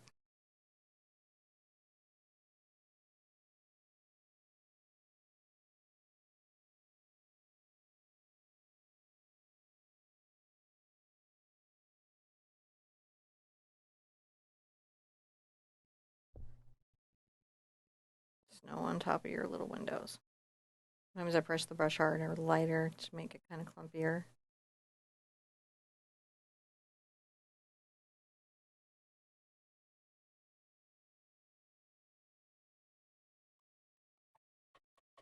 I'm going to change out brushes. I'm going to put my number 4 Raphael Sepia to the side. And I'm going to get my number 1 Princeton Select liner. And get a little more white into my brush.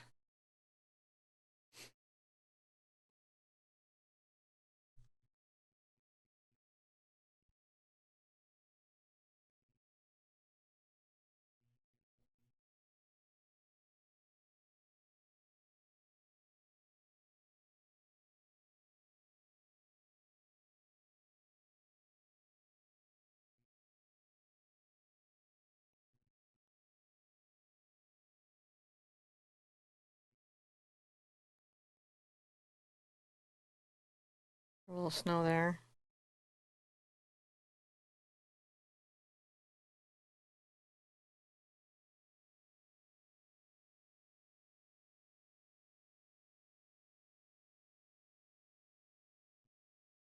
The highlighted snow right here. Just pulling more white into it.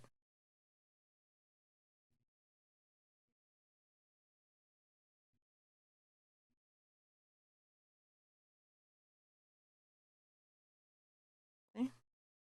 Little drifts on the windows.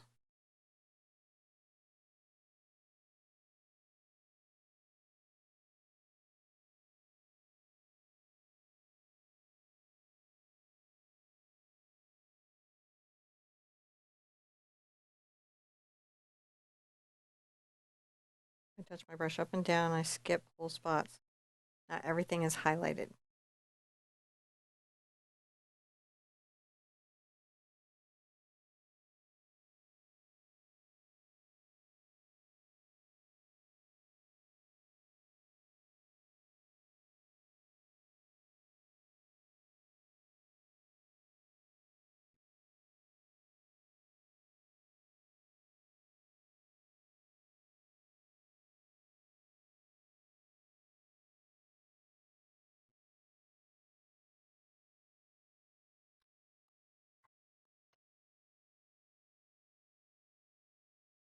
Let me get a little of my blue and black. Some white. Yeah. Get a nice gray. And I may put my glasses on so I can see really, really well. Right. And I'll come down this and just add a little bit of a hint of the sill that's there.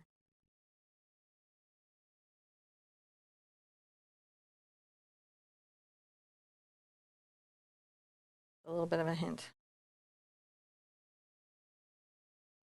Hint at the window. Yeah.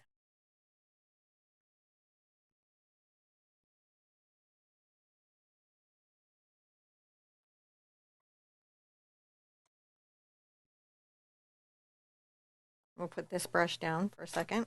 Pick this one back up. Back into my red and Dox purple. Number 4 round sepia in my hand. And we're going to come make the bar that goes up.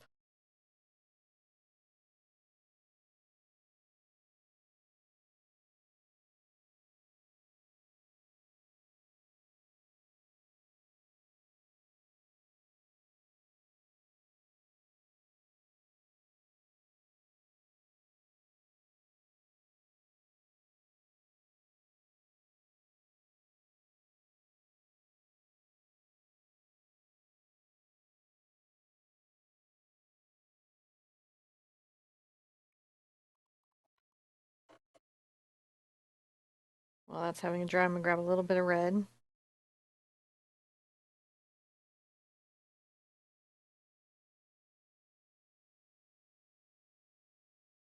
I brush in a little bit of color here.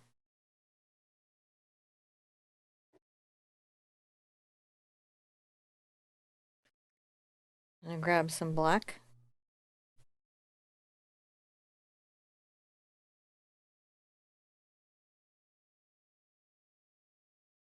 Fine line as I can.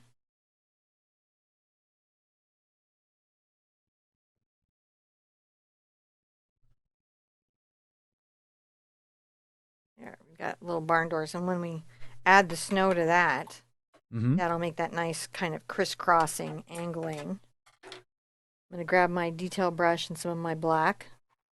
And so what I'm doing is I'm painting different areas while I'm letting other areas dry. So you can cover more surface in a single step. Yeah, more surface in a single step, and also, just getting the painting done. There, so we're putting in some hinges. Going to wind it up here.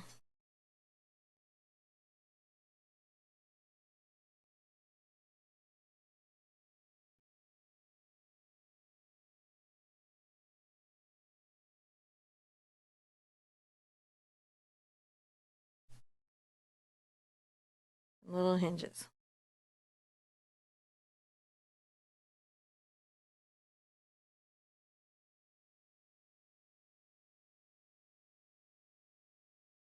I like the little hinges.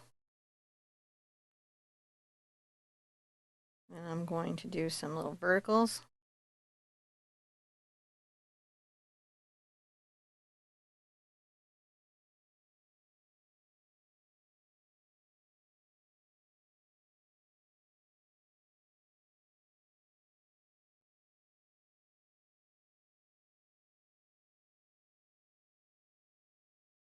These are just little moments that you spot. I'm going to grab some of my white, some glazing liquid if I need to improve the flow.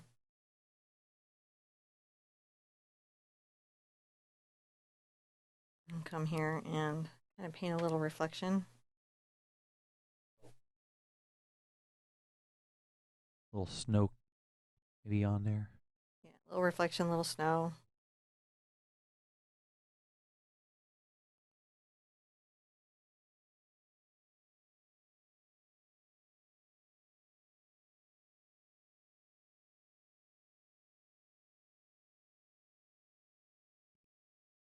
A little bit of the blue-gray snow that I had. Bring it over here and mix that back up again.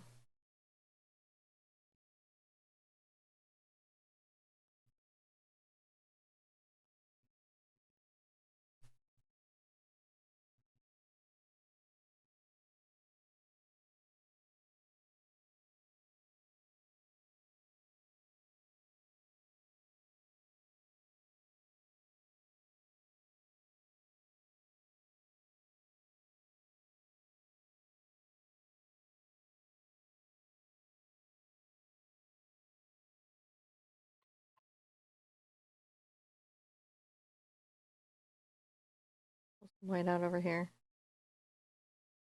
Need a lighter color. Wipe this off my brush so it's not getting all thick from everything. Hmm. Hopefully this is a thin enough brush to do the following. Let's be brave. Trying to decide where I want to do things.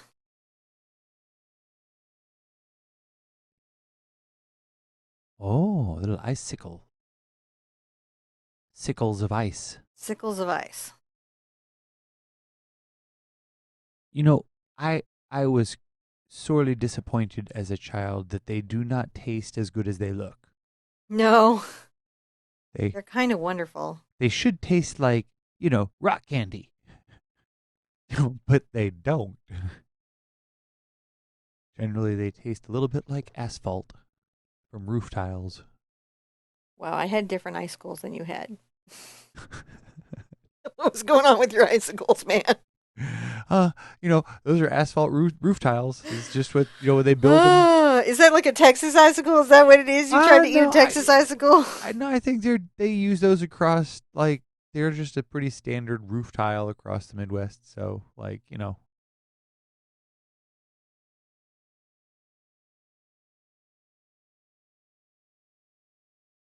to learn where to get your icicles from.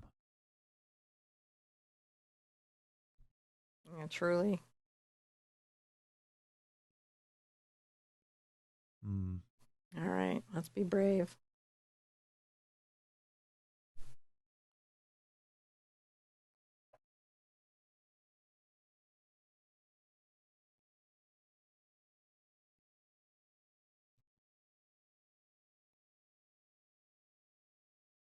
Some icicles on the windows.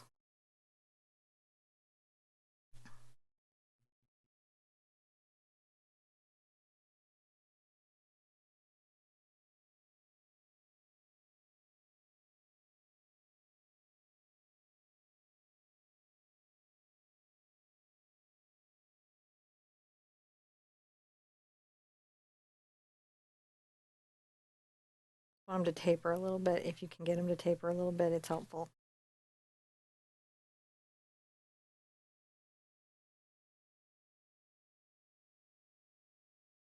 And they should be different lengths. Different lengths. I'm not icicling too much through here because we're going to put a big giant wreath there. And we don't need to have that on our big giant wreath. Well, that was a lot of a step. I think we can call this a whole step. That was a big step. Because we did a lot. We Did kind of did the front of the barn. We were like, so now barn. The barn. Now we're going to dry it so we don't All right. drag all of our hard work. And then we will put some snow on the roof and some icicles all along the roof. Now I got a snow on the roof. I'm going to take a number 10 short-handled Simply Simmons Filbert. It's a rounded brush. I just like to work these on their edge when I'm laying snow. I'm going to get a little bit wet and come in here. Let's get a little more blue into it. And I'm going to make my first snow color. And we're going to come along the little roof here.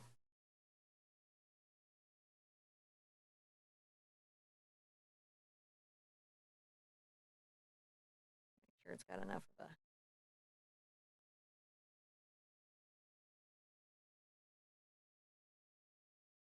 color to it so you can kind of change it out. I'm wiping paint out of my brush so I can load up in a way and put it down kind of thick and heavy.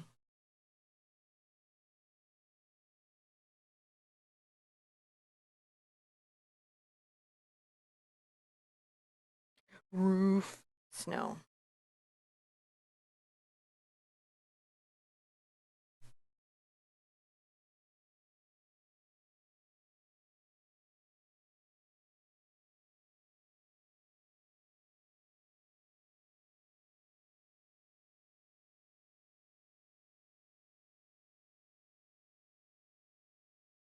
And it can be all bumpy and rough.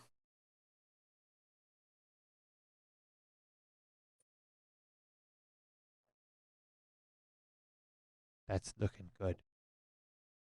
Little roof snow.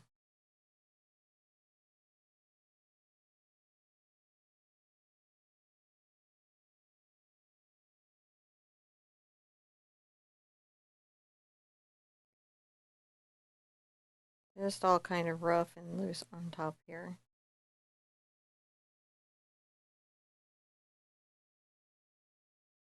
What you don't want is it to be too even. You want it to feel like it's clumping up there. Got to clump up, Ah, clumping up. Back to my glasses for sure. I might actually do something to make my life easier. all right. I'm going to do something to make my life easier. Do it. I'm going to use some fluid acrylic titanium white. Now, I could keep thinning my Ooh. heavy body paint white and thin it and do that. But if I just put this out, then I can do these icicles a little easier. That makes sense. I have that much left. I got to buy some new. It's also nice for the snow, so it's good to have out. You don't need it. You can thin your white and continue on. But I'm finding myself feeling challenged. You know, if Hmm. you're low on that, you can run on down to the Art Sherpa store and buy yourself some paint. Buy my paint. All right. So I'm going to put these on. We're going to make just a ton of little icicles.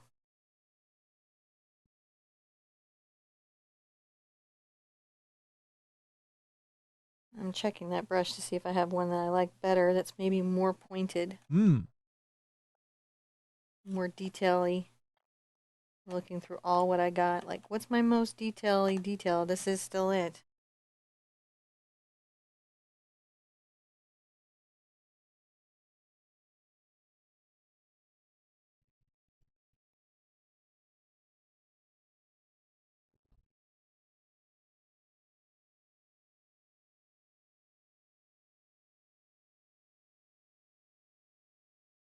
All right, we're icicling. That's the way the water drips That's the way the water drips.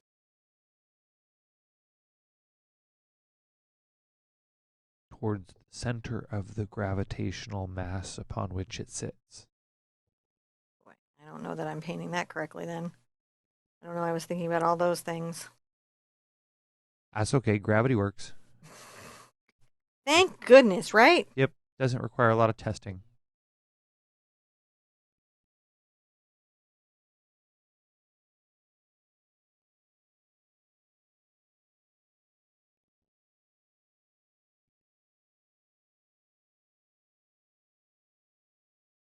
Little icicles all along the house.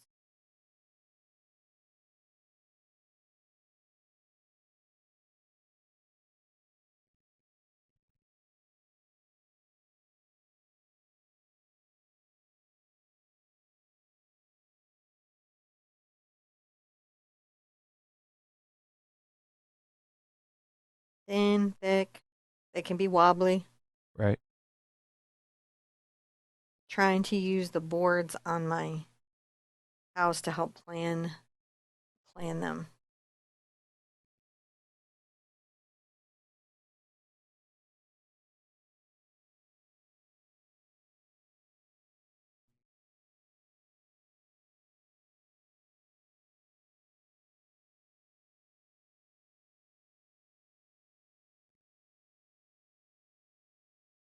It's a fussy bit of kit. This one has just a lot of details in it. Just a lot of little you have fussy cut. You have to do that. Little fussy work sometimes.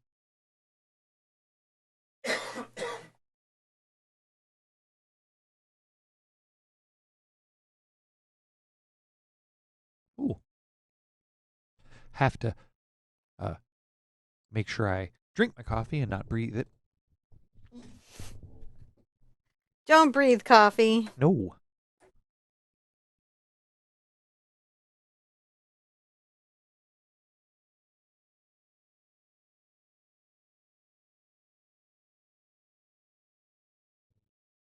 I'm gonna want some very nice icicles here.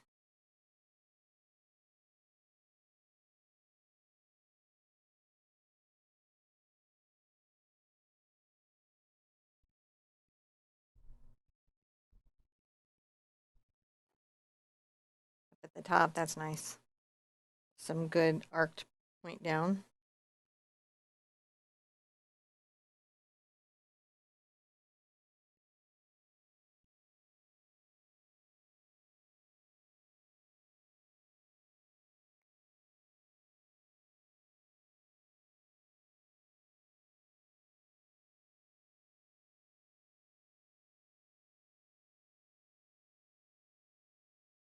A little cluster right there.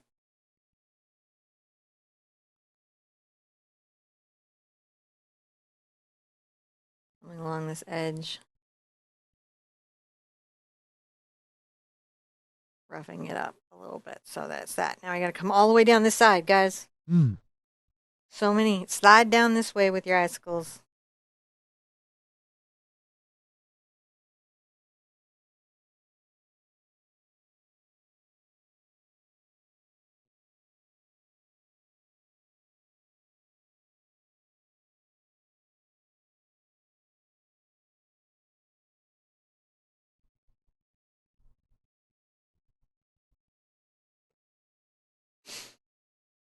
Just coming down and sliding down with some icicles.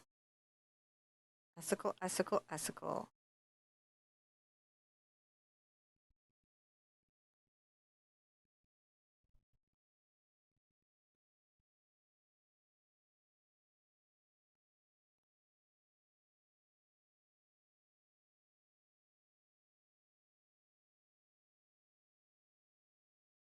House has icicles. Barn has icicles. Yep. Go barn.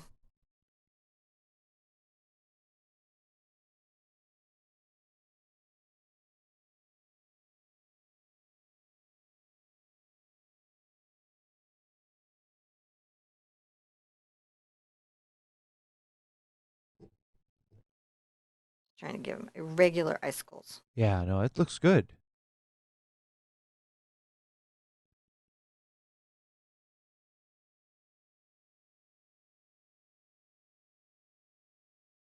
Nice long one there.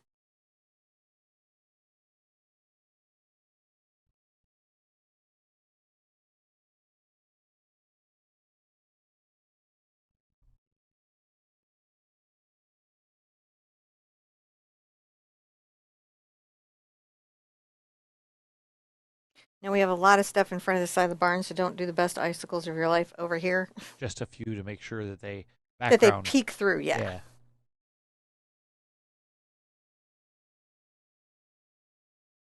I mean, do them nicely because you don't know which ones are going to peak, but you want to. And the other thing is once that you put the tree in, you can see where you need to add icicles back in. Right.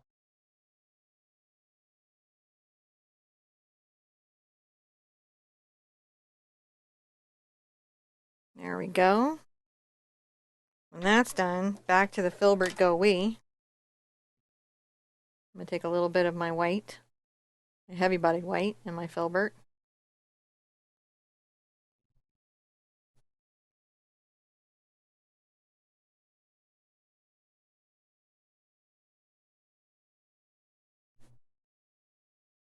And give a highlight on that snow.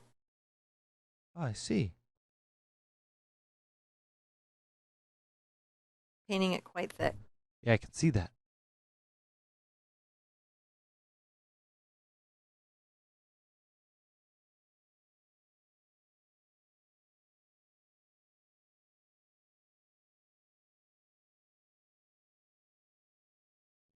It's so thick, it's imposter. Impasto. Impasto. Not imposter? Yeah. Ooh. That's Pasto. Italian, right? Yeah, Italian.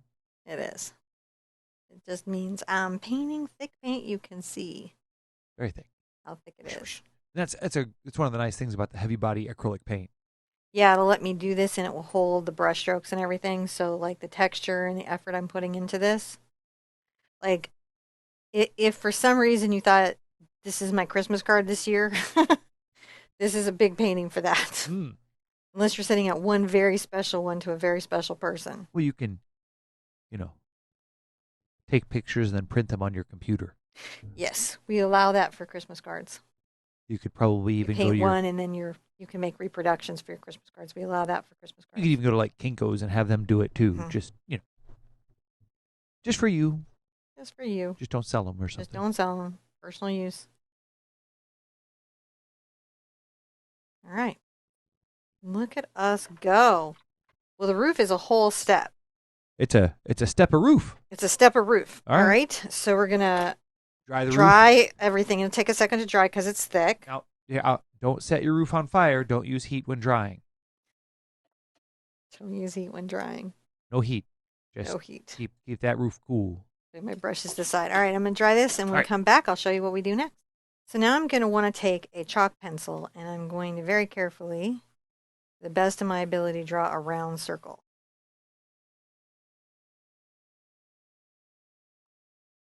Best of my ability. It doesn't have to be perfect because it's going to be a wreath. It's roundish. Roundish. No one's gonna check it with a protractor. No. No one's checking your circle.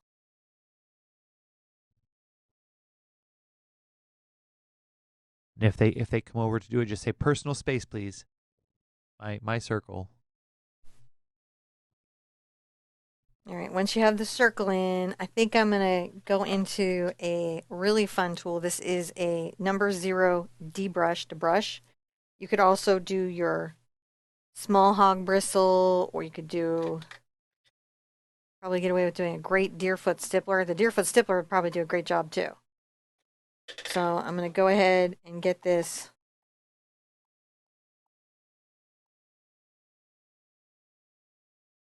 wet, and I'll come here and grab some ultramarine blue and some cad yellow.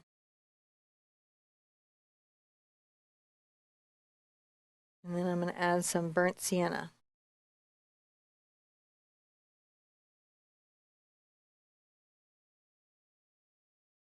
I don't like that.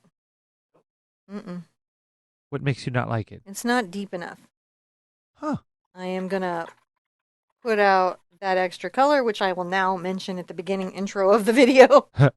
We'll be there later because I don't like it. I'm going to take my burnt sienna over here and my phthalo green together because I want a deep, deep, deep winter green.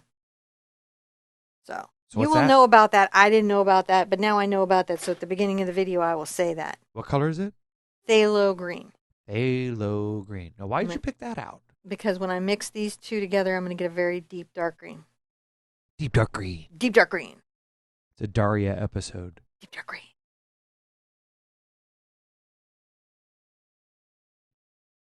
And I'm going to come here and just tap up and down.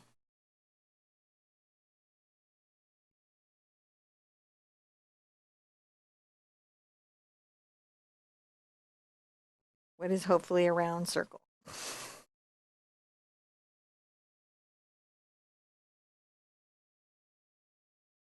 I'm just going, I want uneven edges.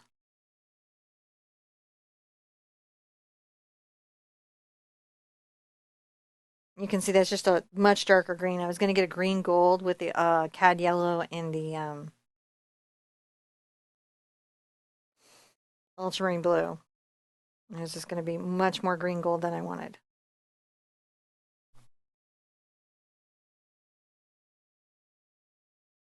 And I kind of take that in. Oh, it's circular.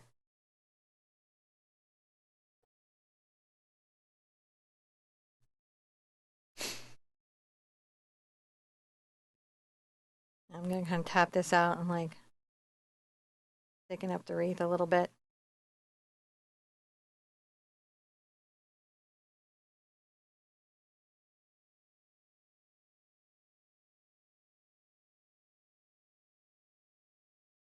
Yeah, for sure, Deerfoot Stippler could do this too.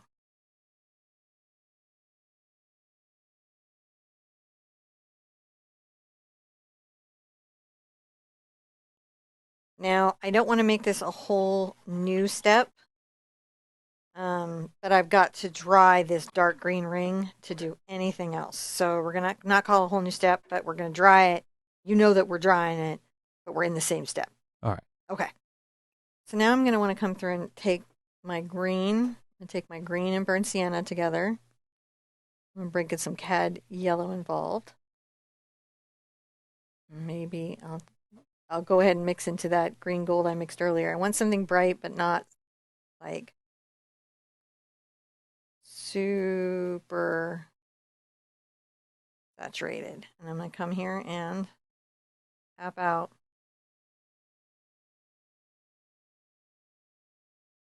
little branches.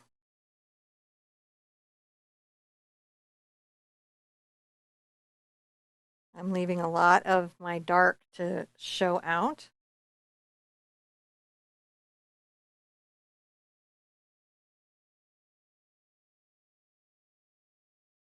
A lot of my dark to show through. This works when the dark is there to show through. Yeah.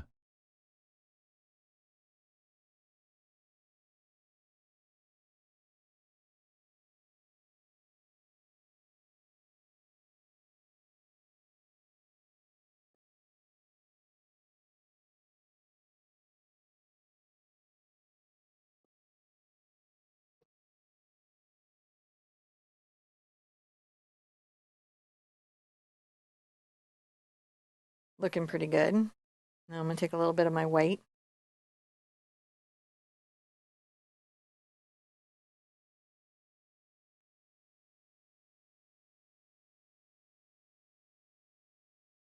Tap out just a little bit of this highlight.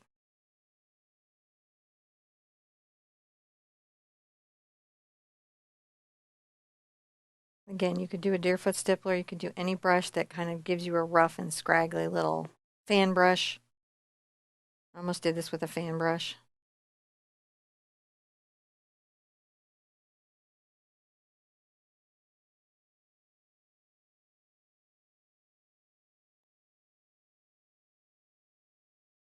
Now, after this, we need to dry it again, but we can call this a whole new step. Sounds good. Because we did a couple of things there. All right. And this one, we're going to dry it, and I'll show you how we finish this up. It's Q-tip time. Ooh. Q-tips, cotton swabs.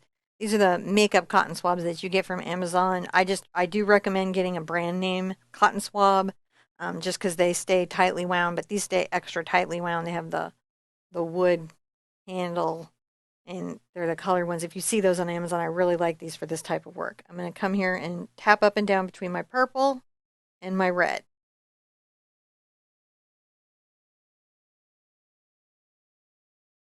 And then I'm going to come here and tap.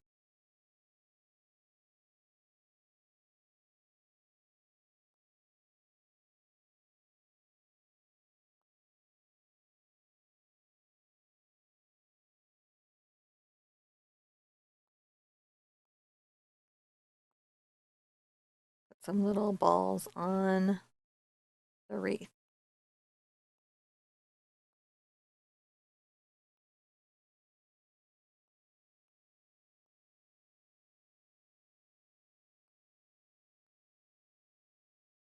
As soon as your cotton swab starts to get fuzzy, you got to rethink it.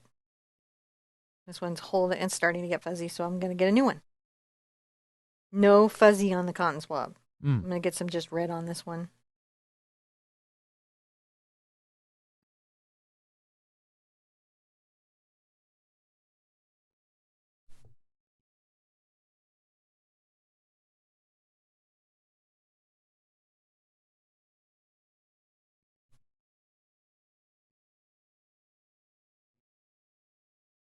Those look really, really nice. I'm going to get my little detaily brush. And I'm going to pick up just a smidge of white.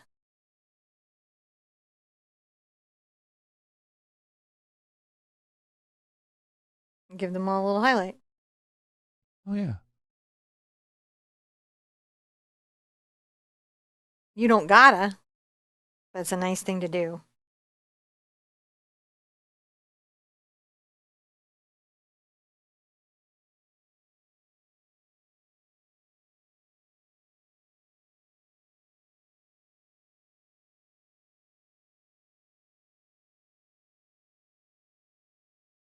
And then I might grab a little bit of my snow color on my round brush. I'm using that #1 liner by Princeton Select. And I'm going to see if I can't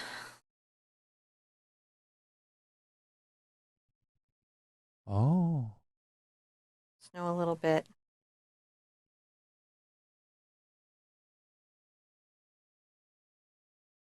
up here at the top. the wind has just decoratively sprinkled some snow upon this wreath. Well, it's a very decorative snow day. It's definitely a Narnia day. Thank you, snow. Thank you, snow. We appreciate it when you're pretty.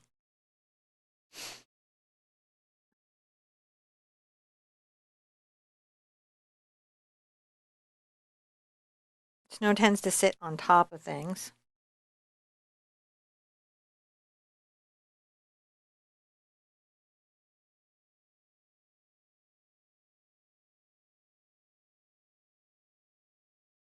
So you can put a little snow on top of some of the Christmas balls. Mm-hmm.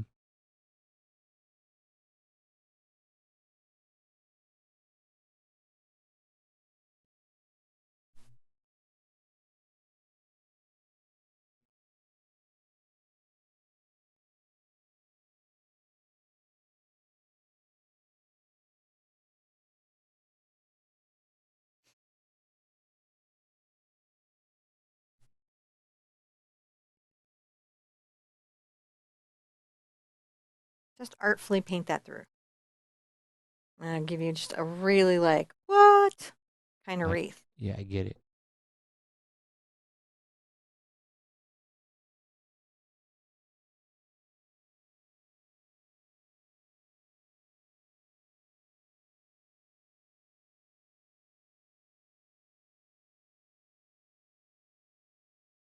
There we go. I think I like that. I think I like that quite a lot, actually. Really happy with how that turned out. Again, if you're wondering, because some of you are going to be like, what was that brush I used? It is the number 0 Raphael D brush, the brush. This brush is in my art store. If you don't have this, I think that you could use a Deerfoot stippler. I think you could use a small fan and get a similar good effect. So I think there are other brushes, or go back to your round and stipple up and down like this. Maybe even a filbert. No, the No. filbert's too smooth. You need something that's going to be Oh, scruffy for you. scruffy. Interesting. Scruffy brush. Scruffy brush. Gotcha. Scruffy brushes are super important. Now we don't want to drag this paint everywhere. So we're going to hair dry it. We do that a lot, I know. Yep. Yep. And then we'll get on to the rest of the painting. So I'm going to get my filbert out. Again, this is the number 10 Simply Simmons short handle filbert. It's got a nice rounded. If you don't have this brush, you can use a round brush. I'm going to go ahead and load some just black paint on here. It kind of worked at the tip. So I have good balance, and I'm going to give myself, actually, I'm going to give myself a little guidance. I'm going to say that I want a tree about this big in that position. So I'm letting myself know where we're going. I'll draw a straight line up, let it taper to a point, and then I'm going to turn the brush on its edge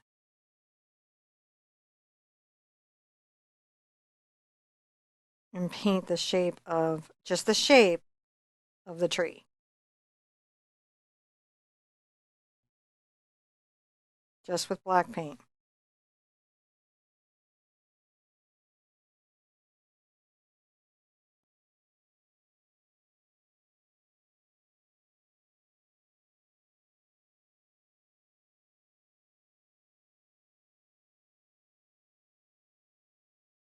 Just kind of filling up this tree space.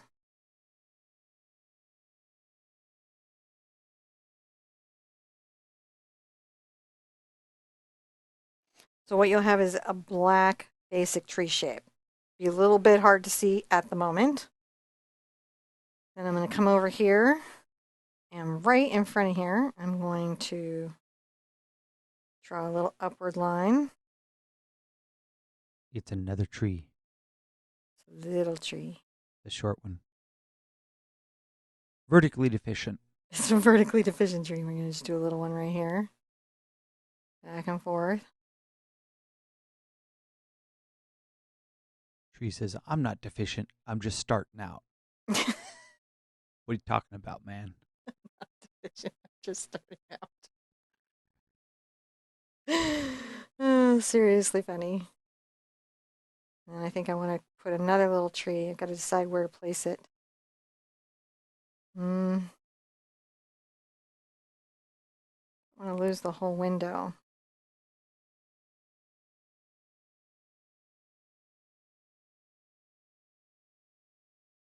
And I don't want my little vertically challenged tree to be alone. I'm going to come here back and forth. A little bit can go in front of the window. You just don't want to take the whole window out. See, that other one just got a jump start. It's a sister tree. That's right. Got started first. Just a little bit back and forth.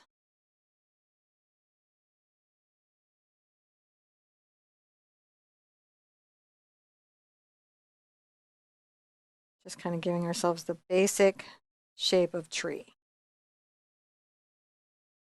Just a basic tree shape. I'm going to get a little blue on my brush.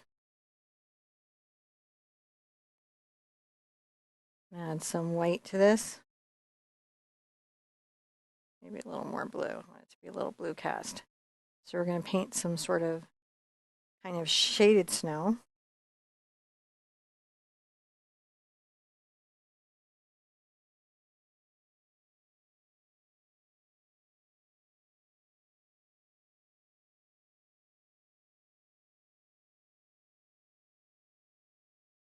Leaving lots and lots of, maybe even a little more shaded than that, a little more light than that.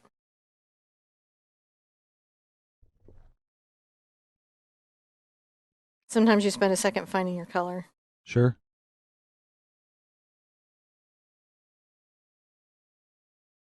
I tend to lose my marbles, not my color. Well, and it's hard to keep track of marbles these days. They roll around. Super hard to do.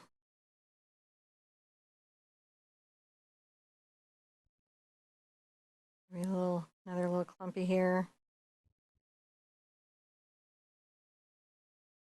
Just a little bit of clump. This snow is a hard one to do just because it's in shadow. So you don't want to over brighten what you've got too much.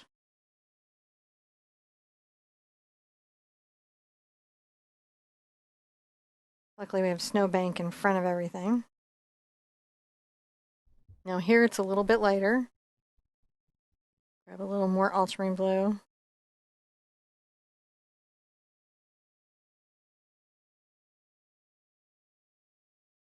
gonna wipe my brush off with my towel just real quick so it's not so loaded with paint. And then I'm going to come here as delicately as I can.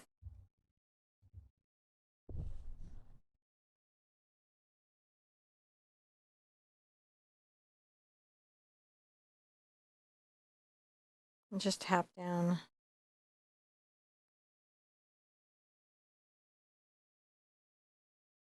little branches. The trees really sort of show up for the snow. Mm-hmm.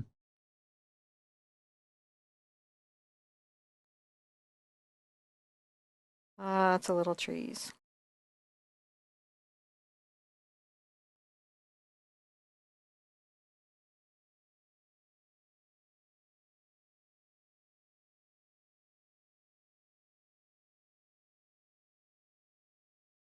I'm going to paint different little shelves of snow. It's almost like painting little shelves.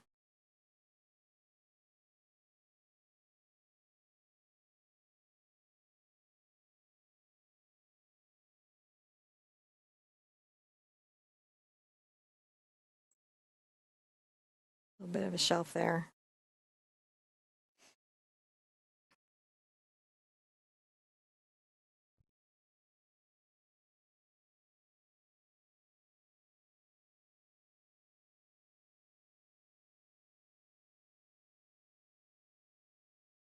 It's a nice little shelf. I'm just tapping the brush up and down.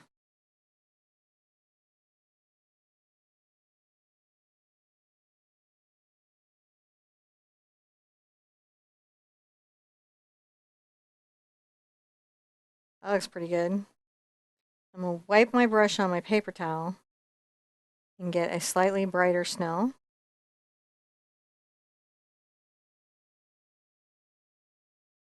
I'm going to come here.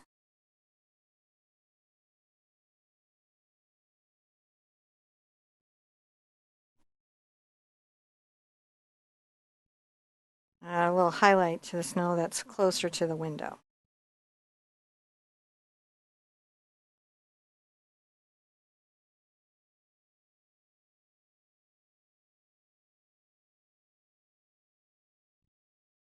Window snow or a glow snow.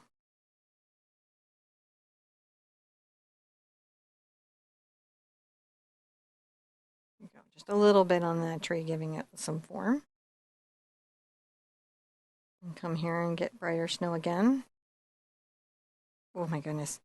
And on to the little tree. I think prefers mini tree. Mini tree. Mm-hmm. The mini tree. Less diminutive. It's just mini, not small. Well, we got to be respectful. I hear what you're saying. Yeah. There we go. A little bit of that there. That's midi tree. Midi tree. Midi, M-I-D-I. Midi. M-I-D. This is midi tree right here. Midi tree. Not a maxi tree. But midi.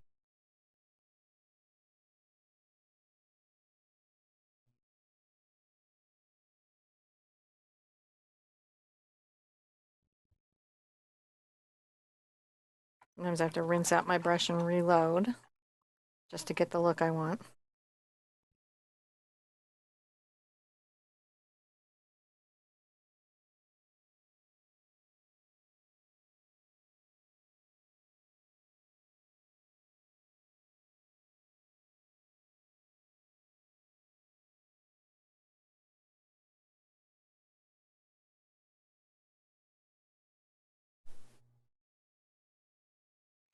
Just a few little hot spots of snow. So it's like a little bit there.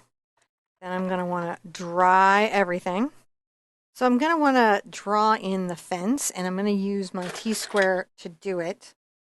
We're going to say that the pole is going to end, the fence is going to end right around here. I'm using a chalk pencil to draw this in.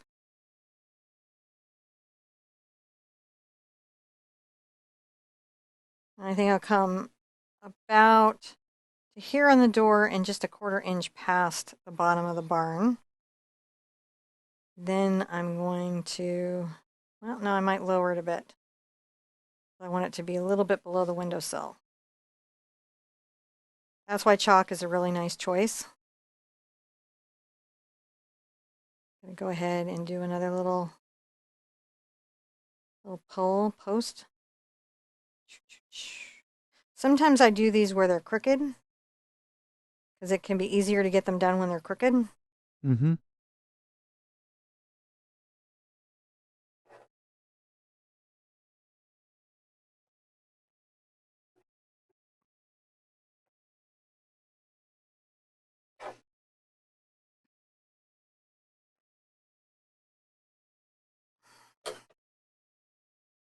A little bit to there. Some fence poles. Some fence. Some fence. Fancy fence. I've got fancy fence. I've got lots of fancy fence. I'm going to continue on with my filbert because it's in my hand.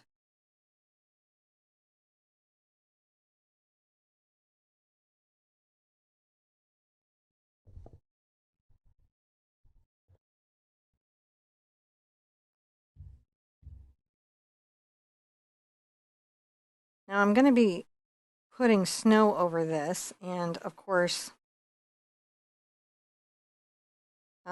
shading it. A little bit bigger so we can really see it as a fence. Remember, these are often made out of wood and they can be, I think I need another little post kind of implied here. They can also be made of drill pipe. Yeah, the very West Texas thing, because drill pipe was everywhere. That's true. And then I'm going to come across here with a nice little post.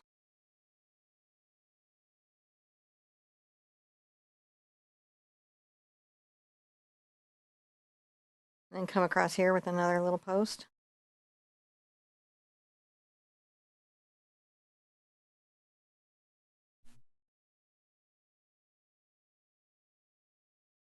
And then a third little post.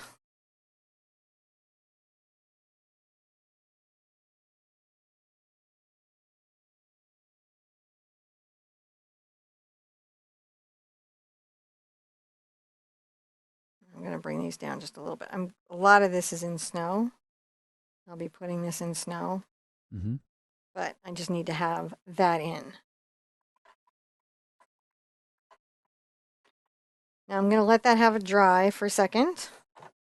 And while it's drying, I'm going to come over and take a little bit of my black on my round brush. This is my number 4 sepia round. Get a little water. We got some trees to think about. I'm going to come right here. Bring a tree coming in off from the outside.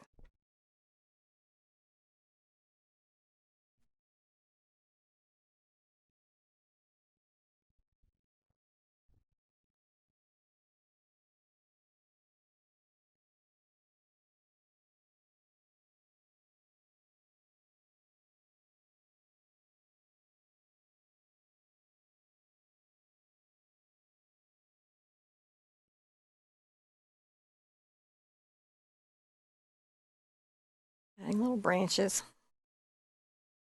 This is having a dry and we're adding little branches. Now we're going over this with brown and everything.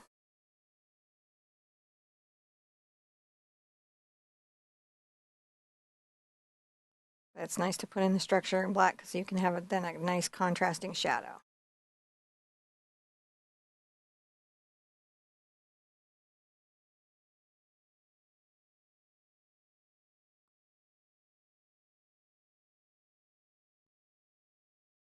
Just trying to make it look like in the summer it would have tons of leaves. Right. Just doesn't right But now. it's cold.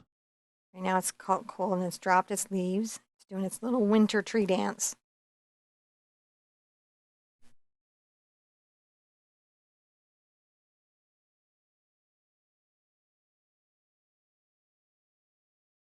Like bringing little branches out.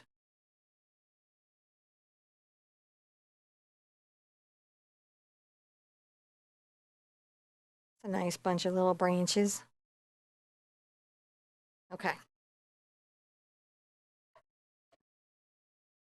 Now I'm going to take a little bit of my brown and my black together.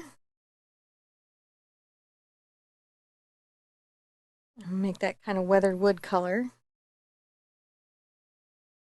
Some white over to this.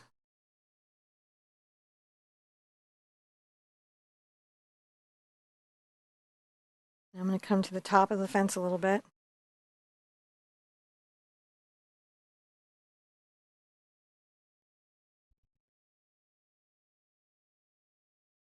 And just drag this across.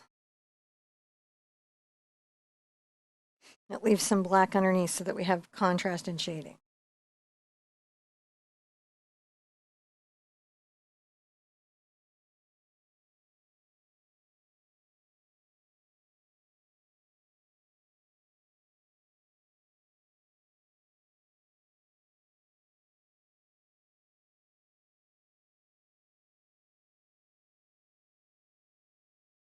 I'm a little bit quiet and slow. That's just so I can keep my hand steady. Yeah, I can see it.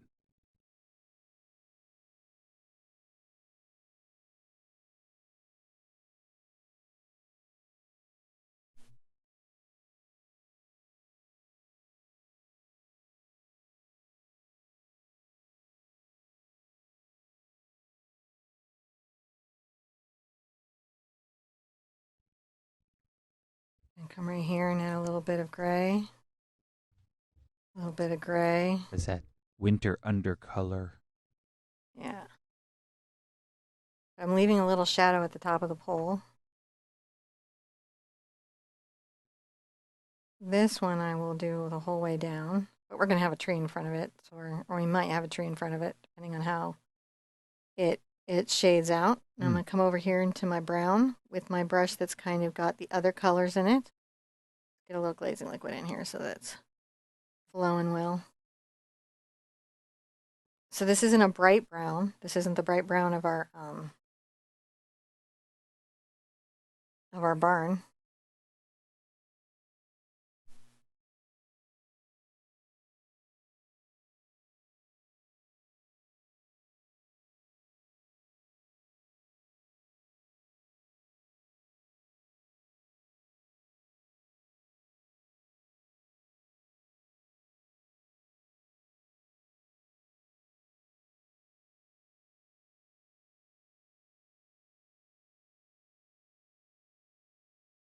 We're putting snow on the branches, so if they get a little thick with the brown, don't worry, we're going to trim it back a bit.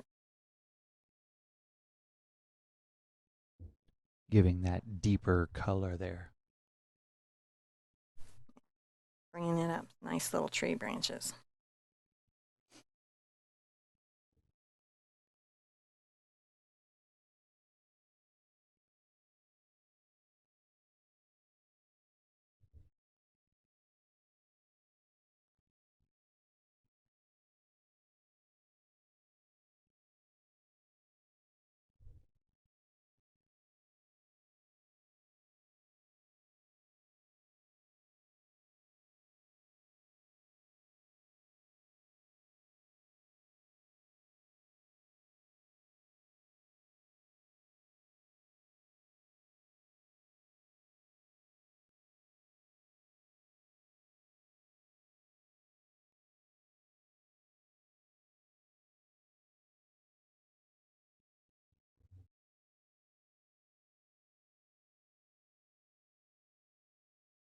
There.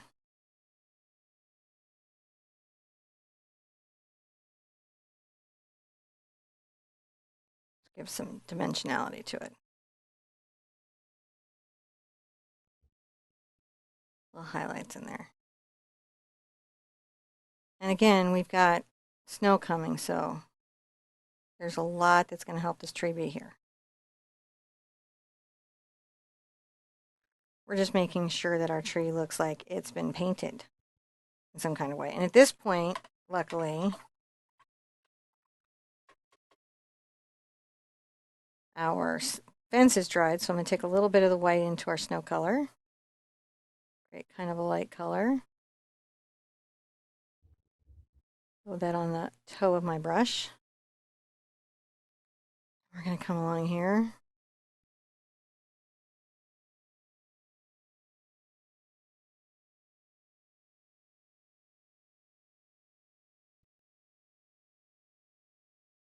Put a little snow.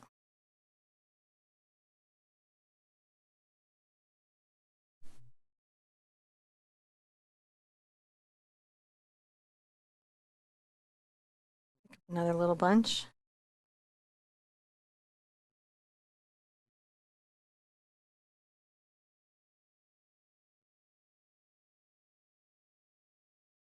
And so while the fence needed to be somewhat structural, the snow can be thicker and thinner.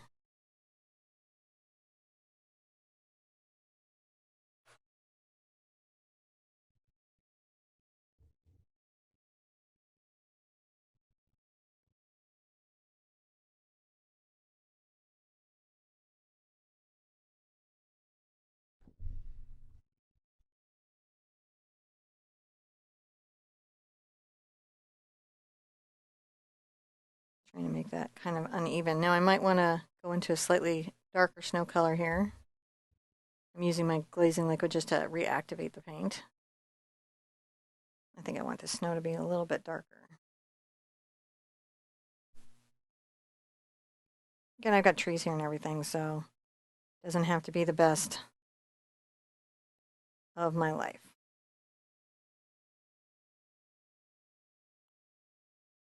Looking okay. Yeah, it's looking fantastic. Gonna rinse that.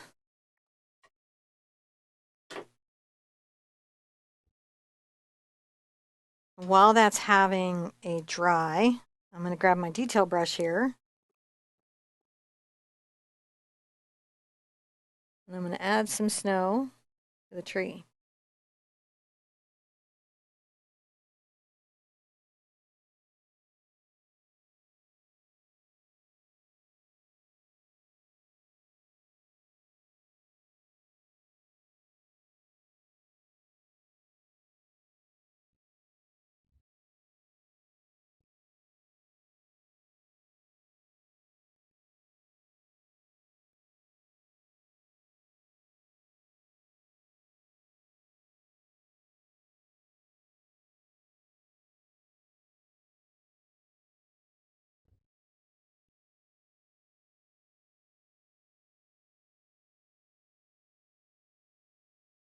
Sometimes I like clump it up in areas where it might have collected.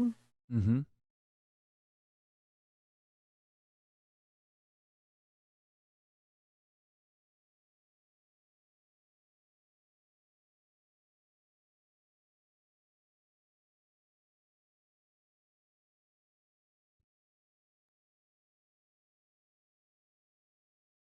Just a little tree coming off from the side that has caught some snow.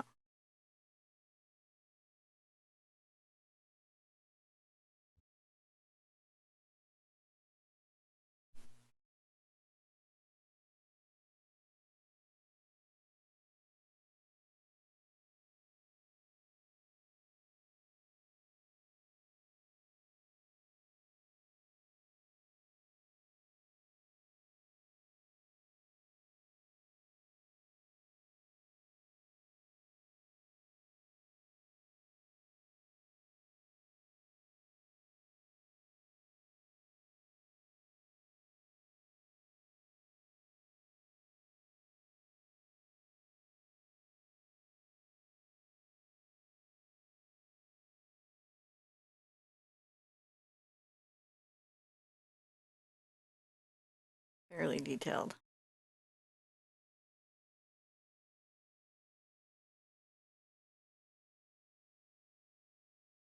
Just collecting up a little snow. It's looking awesome. Doesn't that look good?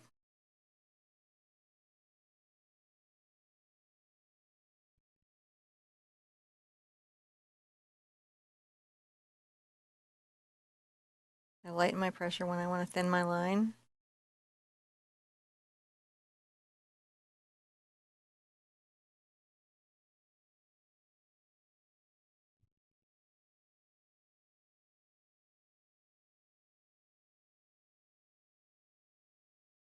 There we go. Let's take that in and see how that looks. That looks very nice. We have a nice little snowbank going off there. Now I'm going to grab a little bit of my lighter color here in my small brush. Come along the top here.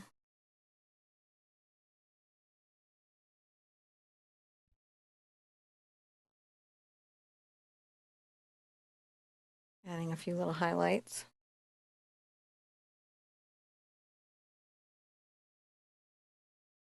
And let's watch my pinky.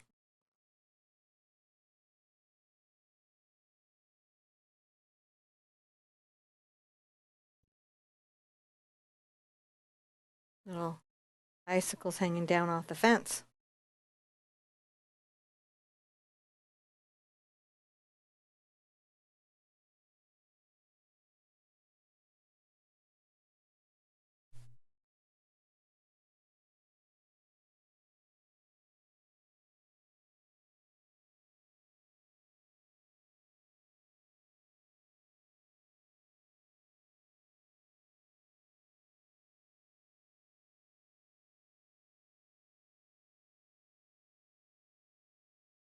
Just highlighting our little fence. We're going along, highlighting our fence. We're doing fine. Mm-hmm.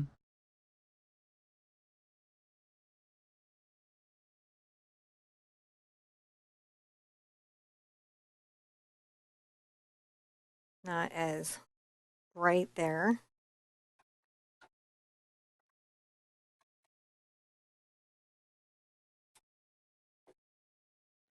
Now I want to get a slightly bigger brush. I think I'm going to size up on a filbert. You could use the same size filbert. I just want to be a little bigger. This is the number 4 Isabey Isacryl. You could use the same brush again, but I just want to kind of get a snowbank going.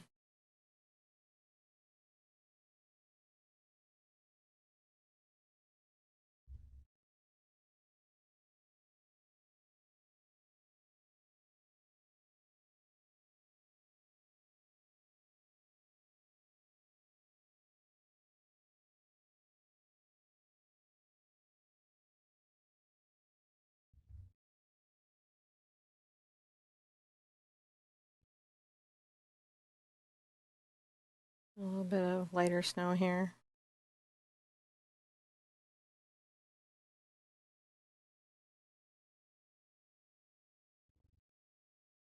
There we go. All right, let's dry everything. And I'll show you what we do next. Remember I said don't do your best pole there. You may not want your best tree ever there. So now I have to put some slightly forward trees. I'm going to grab my black again. You Same. switch you switch brushes there? I did. I'm back to the number 10 Simply Simmons. I'm back to the smaller filbert. I'm going to just grow a little tree.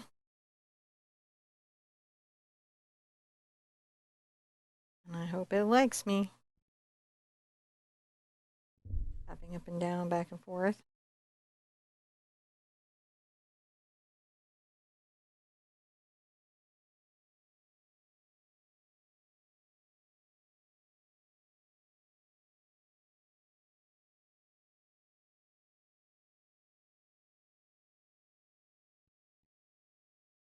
Right into the snow. We're going to come back over these with some snow too, so lots of snow to paint.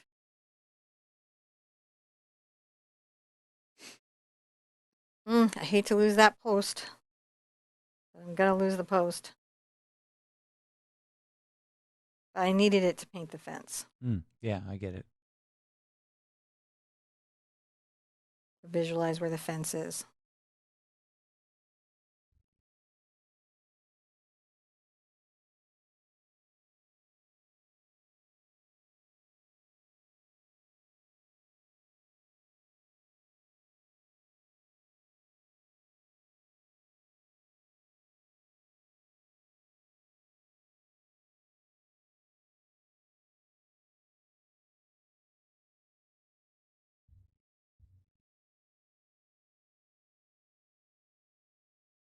A little bit there.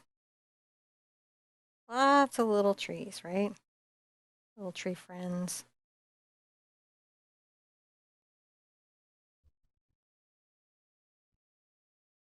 Little companions.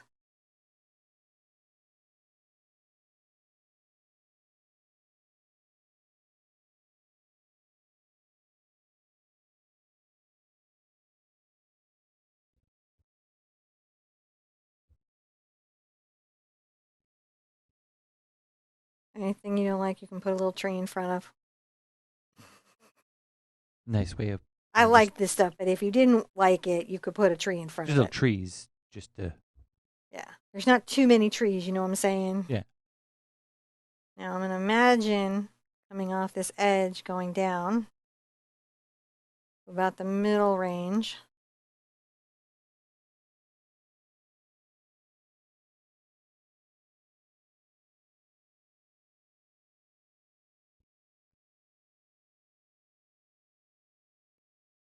Tree kind of half on, half off the canvas. And when we bring things from the outside in, what it does is it makes the world exist outside of our picture.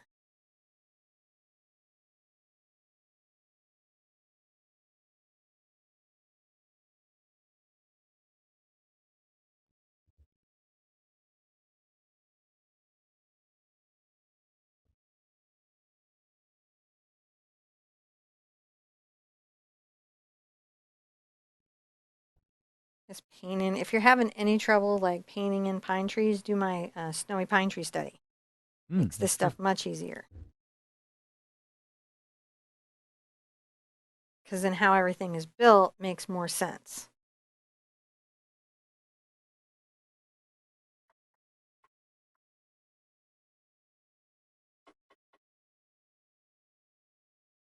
While these are having a bit of a dry, I'm going to take my blue over here to my white. Little black.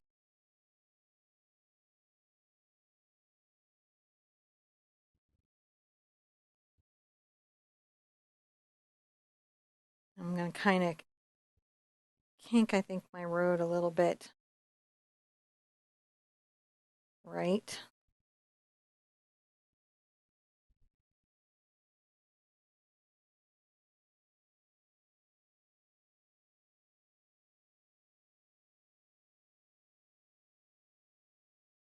A little dark.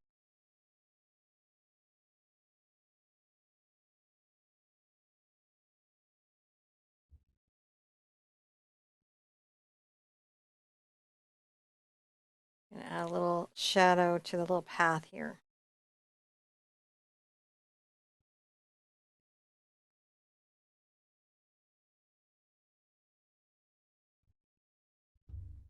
I'm tapping and kind of coming in so that I can put little snowbanks that are sort of over gathered.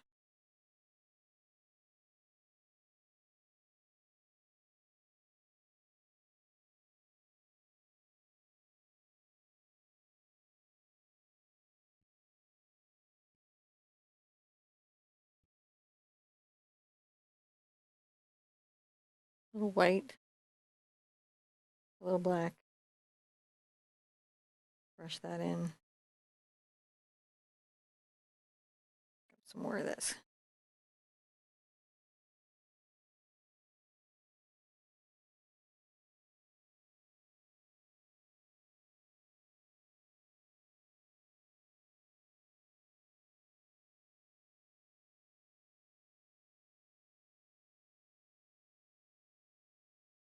Sometimes I like to get a darker color. I like to have this be a little bit shaded.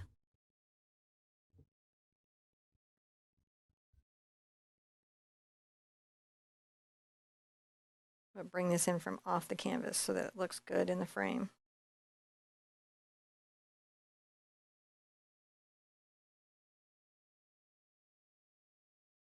Brush that in.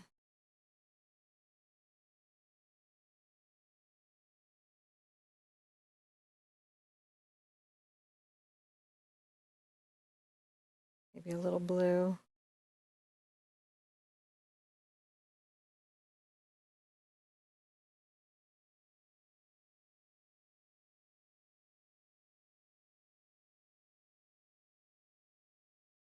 And buckle up the snow there a little bit. A little bit over it. Now I'm going to take my slightly grayer snow color. Mm-hmm.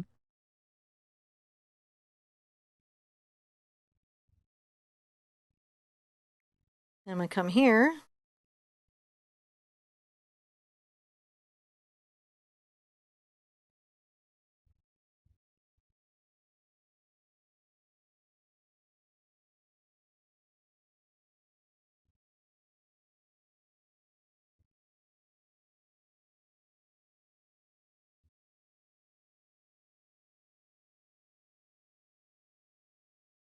Bringing in this little tree from the right here.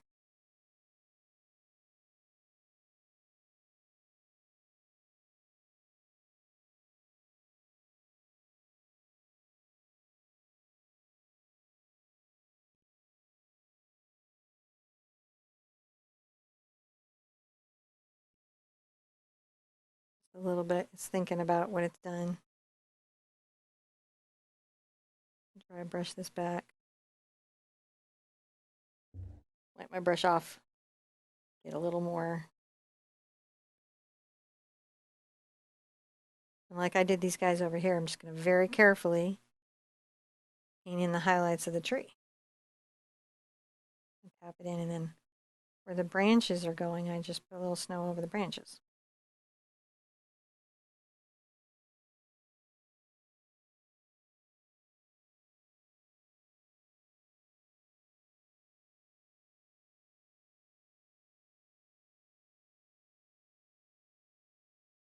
Try to keep this at the tip or toe of my brush.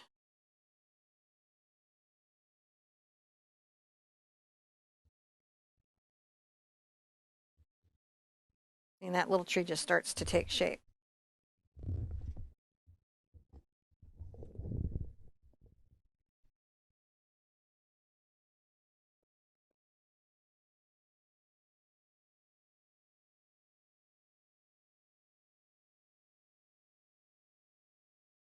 There we go. That little one is starting to have a little bit of snow on it. Do this little taller one.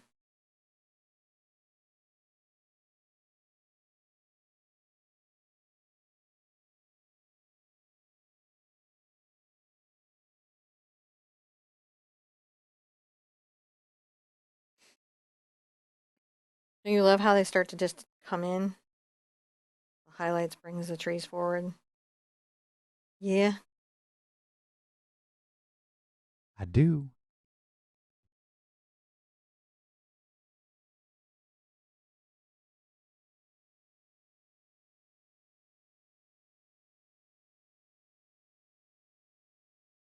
right there. Another little tree sitting out in the light, being great.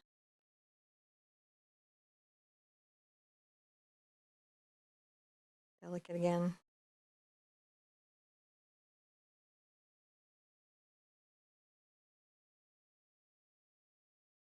I twirl my brush sometimes to get a better angle or turn it in my hand. Right? That's some of the invisible stuff that happens in a tutorial that you don't necessarily see is the constant rotation of my brush. But I will, like when I'm over here, I have it like this, and let me see, I'll do it slowly. And then when I'm going over that way, I twist the brush over the opposite direction. That's how I work these trees so quickly.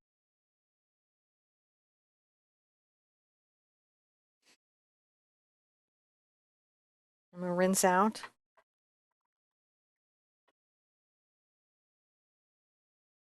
I'm gonna get some just white. Over here.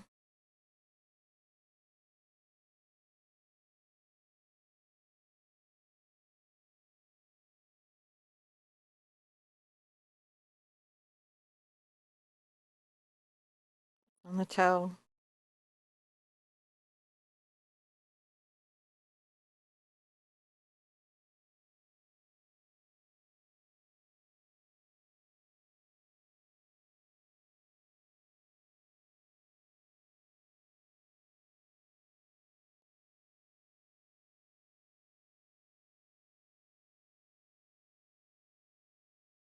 There we go. That one little one has some highlights now, so it's got some dimensionality and some shape.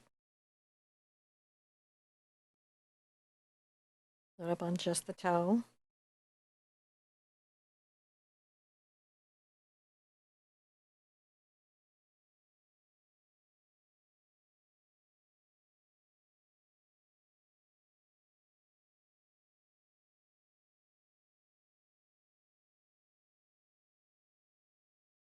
Just a little kiss of highlights. You don't want to highlight, you want lots of shadow. Highlight some of the stuff you painted, not everything you painted. You don't want to erase all the work that you've done.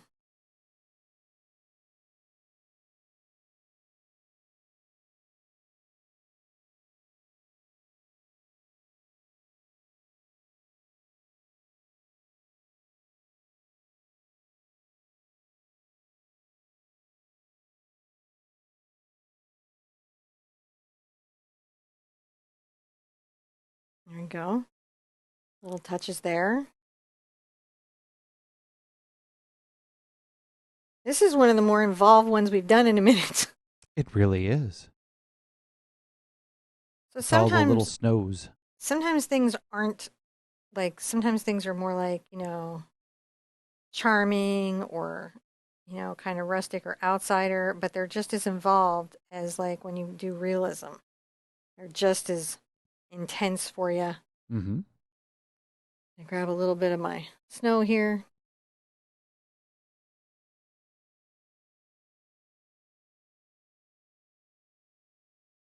And then I'm going to come along my little trees.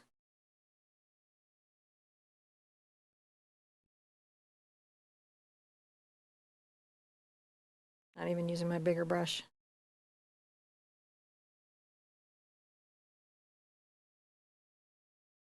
That was a little more blue than I planned on.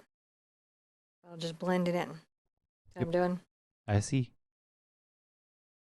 And I'll do it through here so it feels like it's on purpose.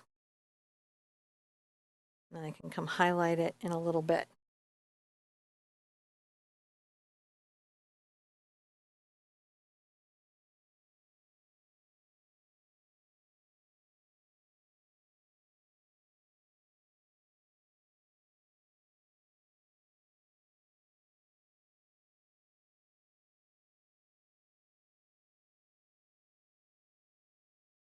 The snow would collect up near the barn.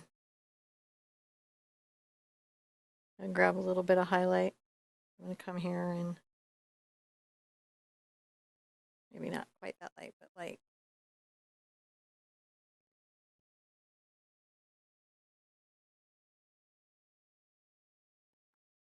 Brush this way.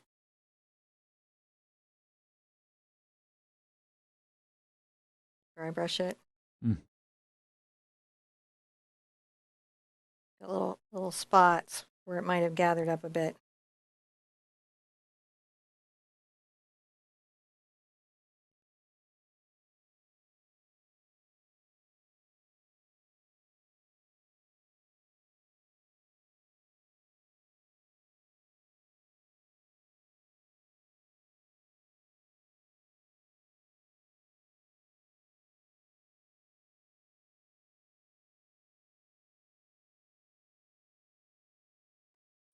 All right, I'm going to hair dry that. Okay.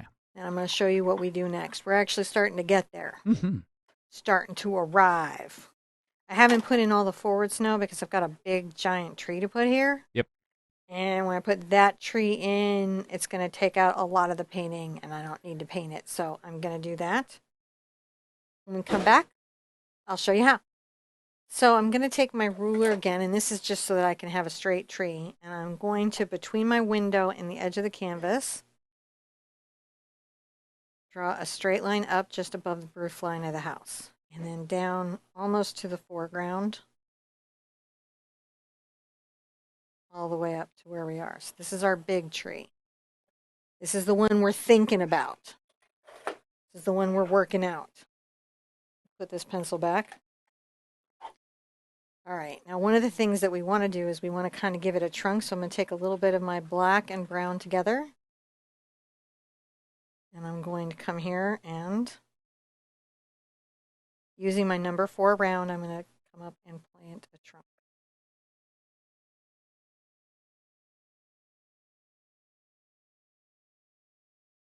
It's kind of a narrow trunk right now. Needs to be narrow up here, but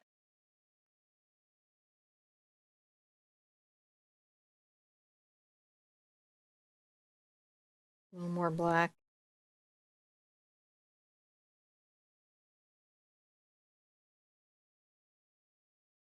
There we go.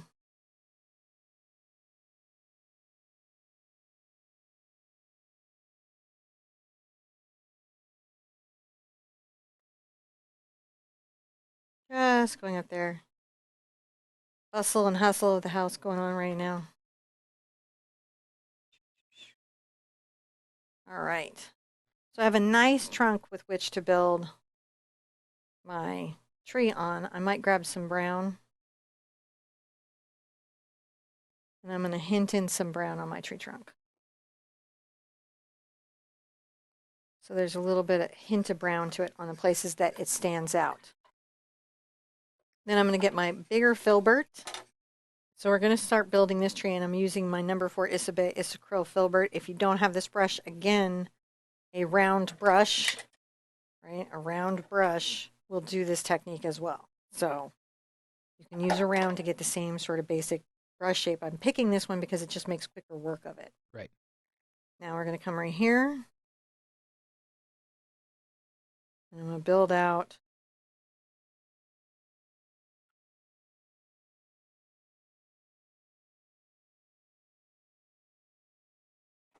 the base there, a little tree branch there. And I'm gonna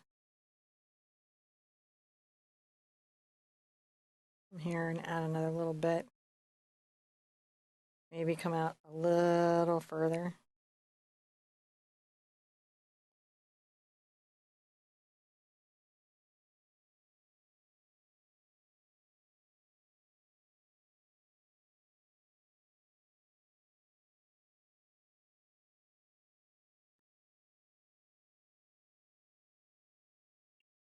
Want to, right around in this middle range, show a little trunk, which is why I'm working the bottom of the tree first. I'm trying to figure out where I'm going to be placing the trunk.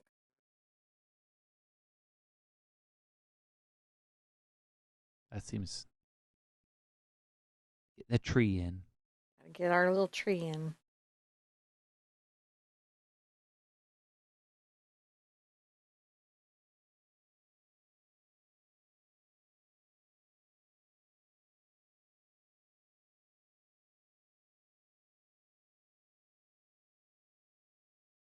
Now, once I have that down there, I can always come back and, make it bigger. I'll start at the top now, like we did the other trees. Up and down, and then turn on the side.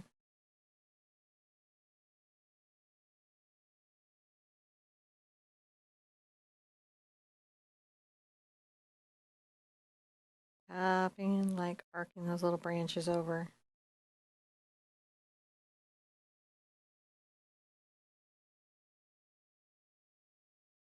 Oh, it just kills me to paint out those beautiful icicles.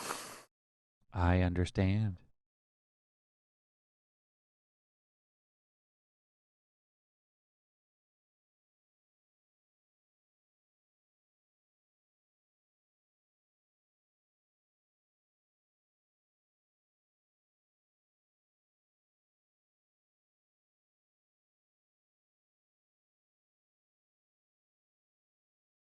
Just building in a shape. You want your tree to be like interesting. That means you don't want to be too symmetrical. You want to imply that there are areas that are thicker, thinner, maybe some areas where branches have broken.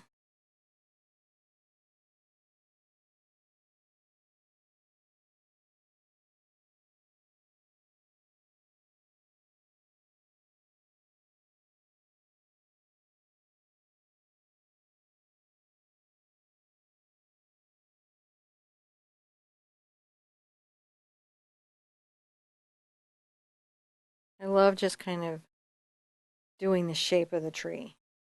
I love doing that, like playing with that shape. What Yeah, I get branches it. are coming forward. I'm going to do a little branch coming forward here.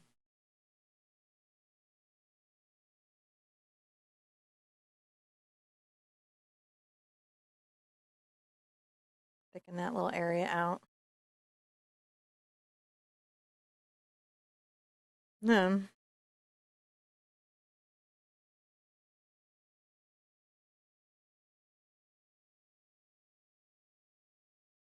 from here, and then maybe I'm going to come off the side. I want to just leave, I may put a little brown back. I want to just show a little trunk.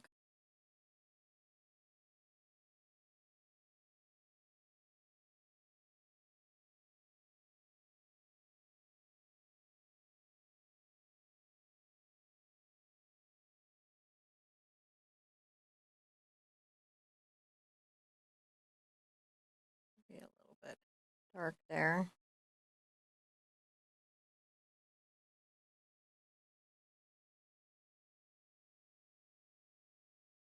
Grab a little brown.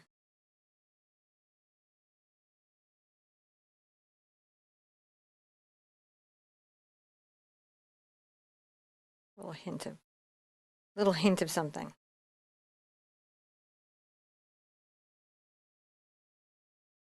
Now I'm going to come over to my blue.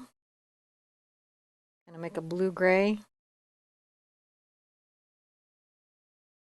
And a little white. Blue, gray, and white. Come under my little tree here.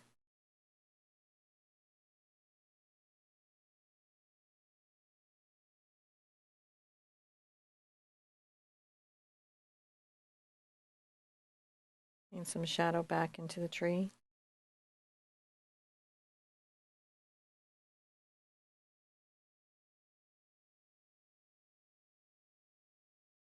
A little more white to it.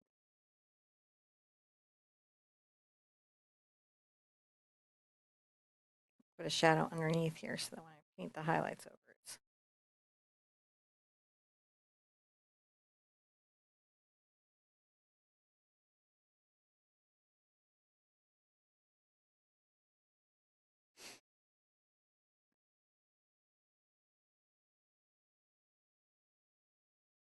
And paint around these little tree spaces too. You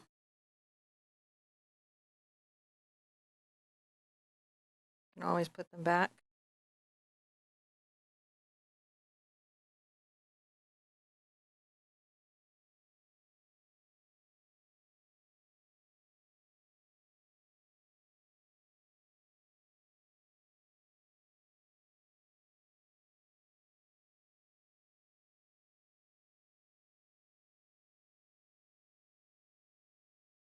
A little glazing liquid just to help improve the flow of the paint.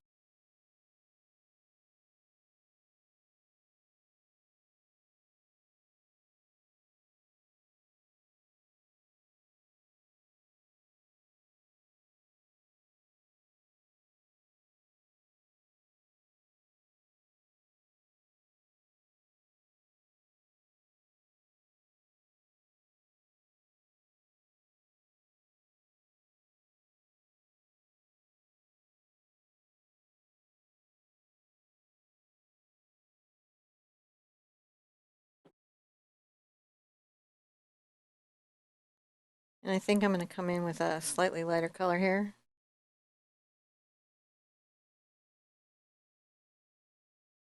And like,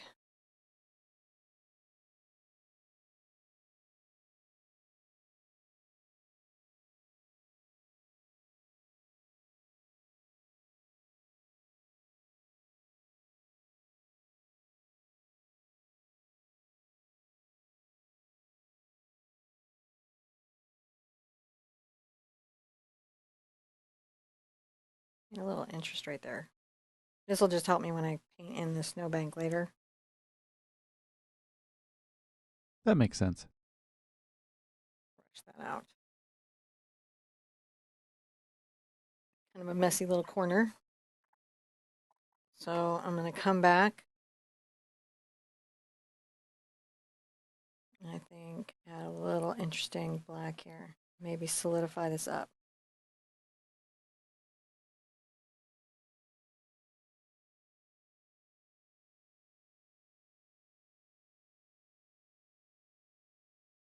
All right, now I want to hair dry everything, and then when we come back, I'll show you what you do next. So I'm going to add some snow to my little tree here. I'm going to come and get some of my white and mix it in with my blue-gray.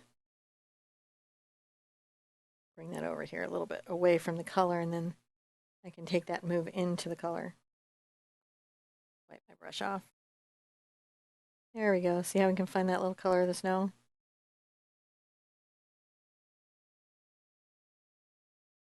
But I need room to like have a highlight. Let's come right here.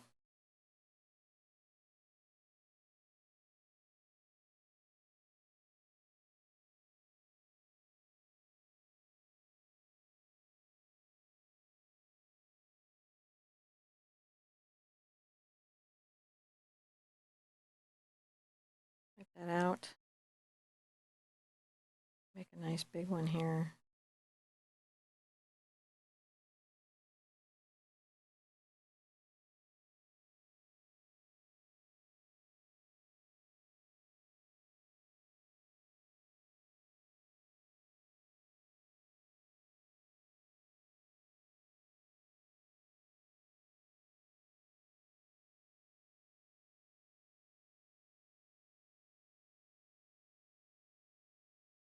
I'm leaving the dark between these branches.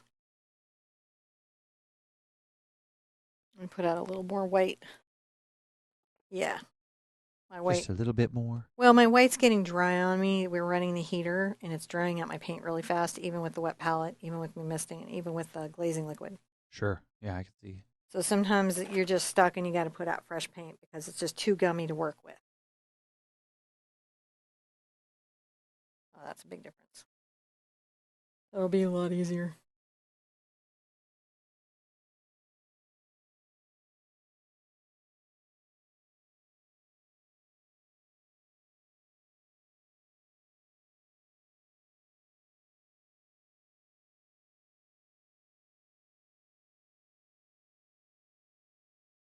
Back and forth here.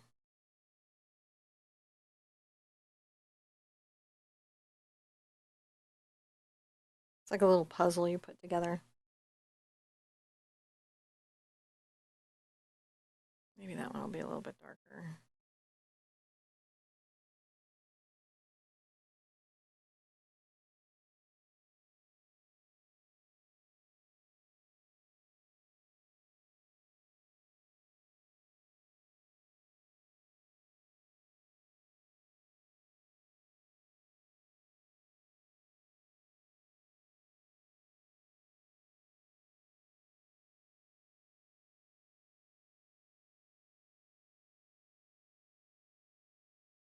I'm just tapering this out so that some of the branches come forward. See how some of it comes, the tree's got some coming forward and some going back.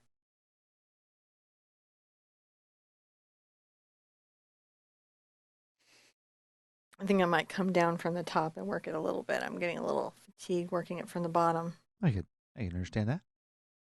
Sometimes Change you'll your. work it from a certain direction and you're like, this is mentally exhausting me. I need to come at it a different way. I get it.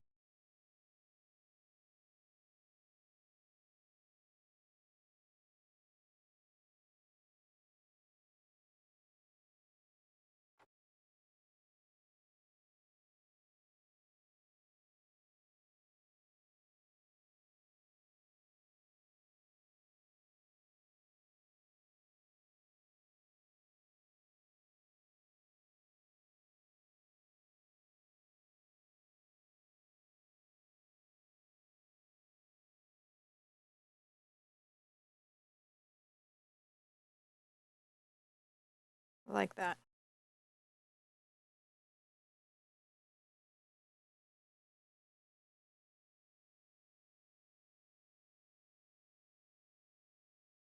Mixing up a nice buttery amount of color.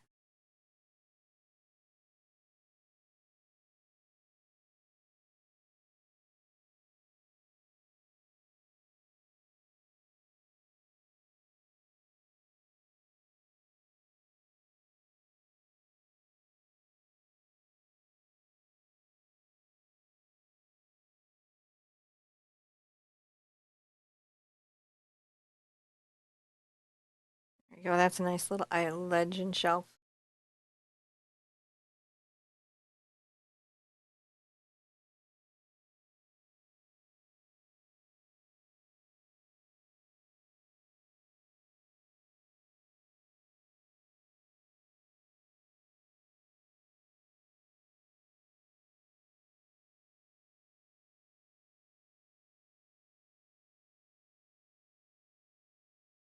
It's important to have room to lighten the snow.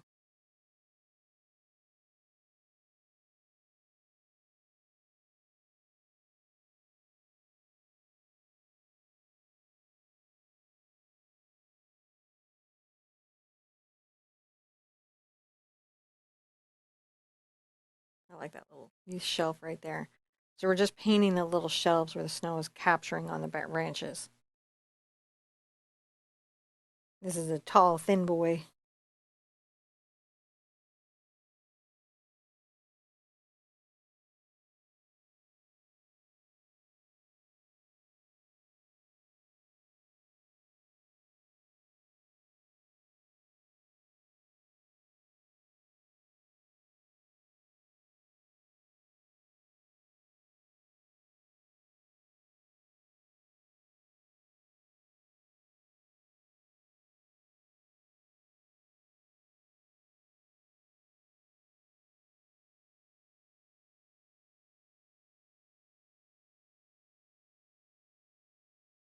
All right, and we're gonna let that have a dry for a second. And while that's having a, well, actually, that was a lot. We did a lot. We should call that a step, dry it, and then put some highlights on it. Is what we should do. All right. Let's call it a step, dry it, and we'll put some highlights on it. All right, I'm gonna come in with some just white, and I'm gonna highlight some of the snow.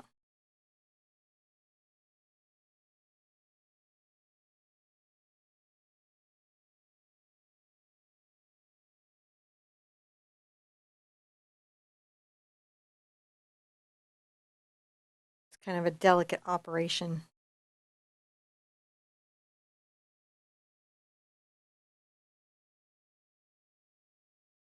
It's kind of at the top of the cap, so where the light would hit it stronger. Right here.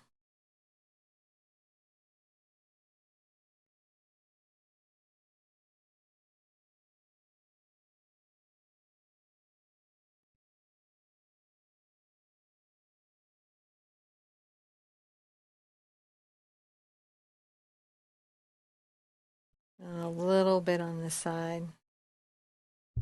Those highlights.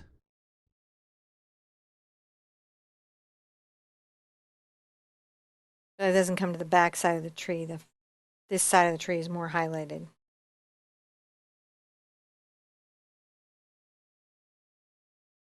Relative highlight. Relative highlights. I need to come in and highlight my trunk.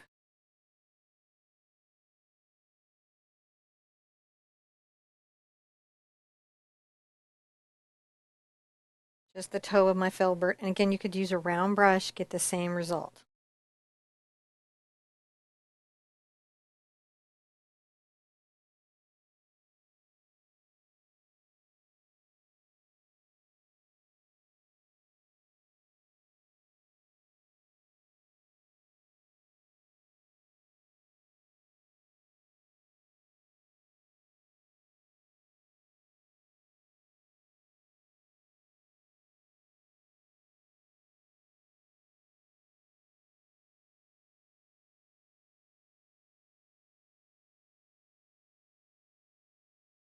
Just a little bit of glow.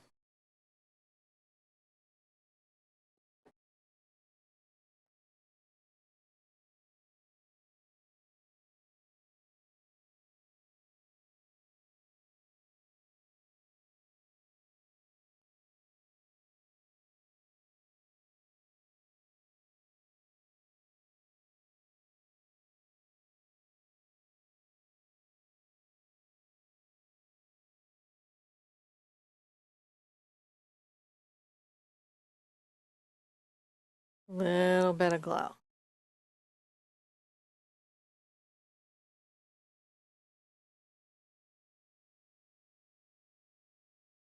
Well, that's looking really good. Look at our little tree. I totally agree. Totally agree. He's a happy little tree. Now I'm going to take my little round brush. I'm going to come get some white into my brown and black. I'm going to come in here and just sort of Oh, yeah. highlight the inside of the trunk a little bit. Just so that it reads a little bit more like the tree's trunk a showing through. Yeah, that's amazing. Okay, now that we've done that, we can come back and I'll show you what the next step is. So for the next one, you could use your round, you could use the filberts you've been using. I'm going to upgrade to my number 8 Catalyst by Princeton filbert. It's just a bigger filbert, will let me paint this area like a little stronger. I'm going to grab some of my blue, some of my black together. More blue. I'm going to come down into the white and kind of get that going. And let's start putting in some snowbanks.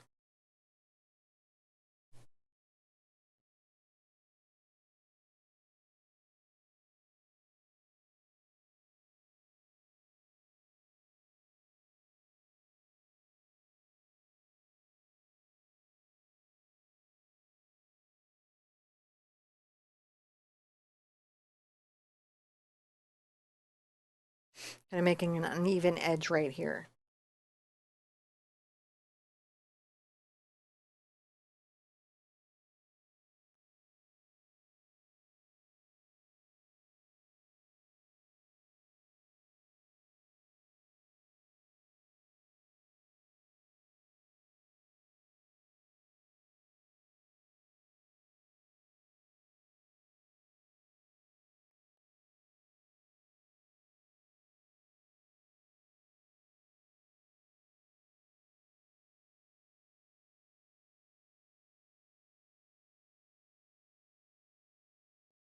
Just painting in the cool snow.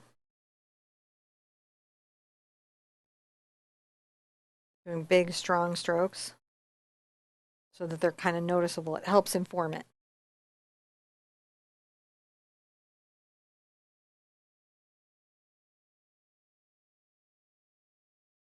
Come up here and kind of come up to the little tree with some snow.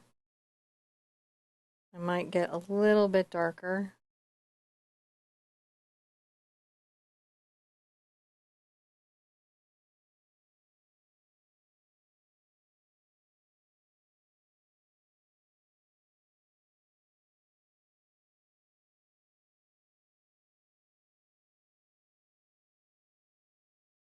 Just painting it in.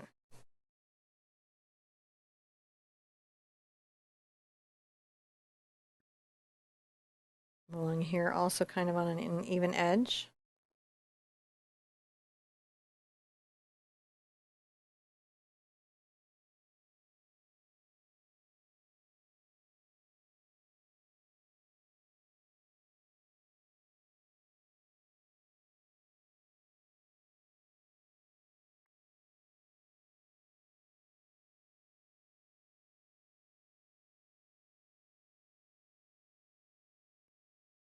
A little blue. Brushing in kind of a little curve stroke, sort of implying shape and directionality. Might grab a little of my black.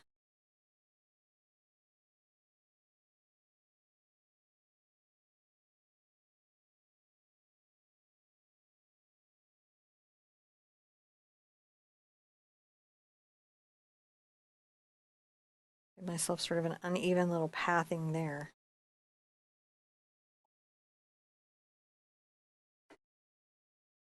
Now, if this is dry, I can come in with a brighter blue-white, the brighter snow color.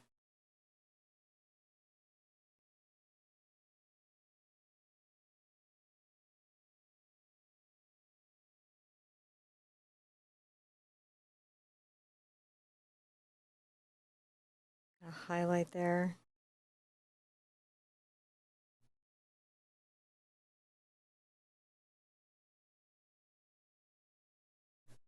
Creating kind of areas of snow that are lighter and darker.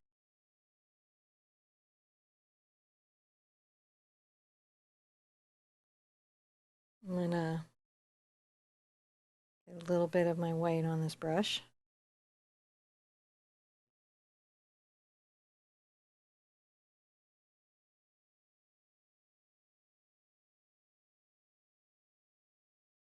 Pull some highlights down the path.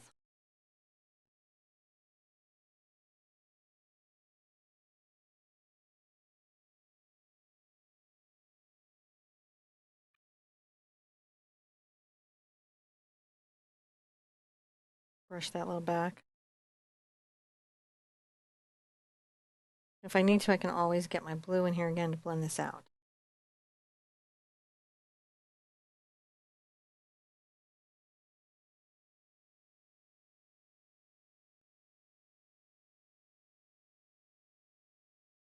So we have some light snow and some darker snow.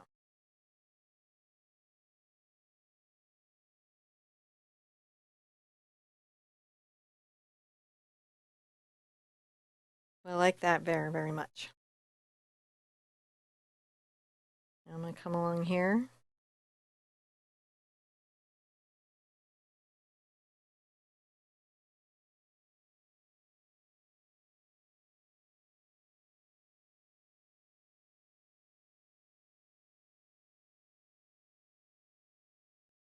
I'm going to make an irregular little shape here.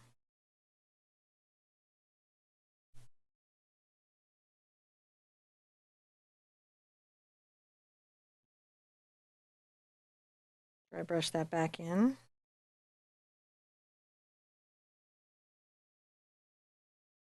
Be kind of dancy and playful with your brush. Grab a little of the blue.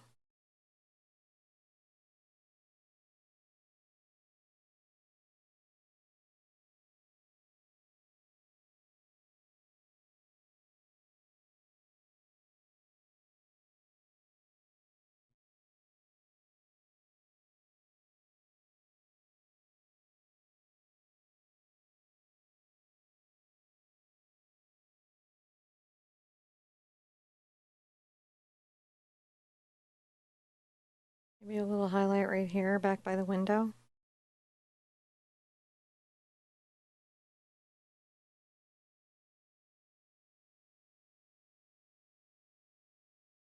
Just dance it around. You want to leave lots of shadow. Don't highlight all your snow. Oh, blue.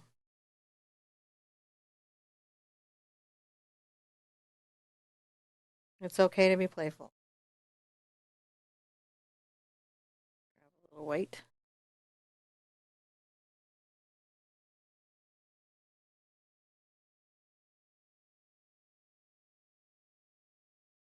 I like that little path along the road, don't you? Oh yeah, I like that a lot.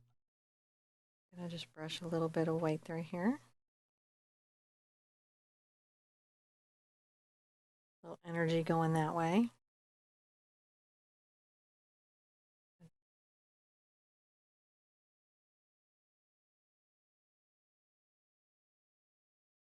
Oh, I like that. All right, we're gonna dry everything and then I will show you what we do next. All right, so now I am going to sign the painting. I said, I'll tell you what we do. We'll come back, and now I'm signing the painting.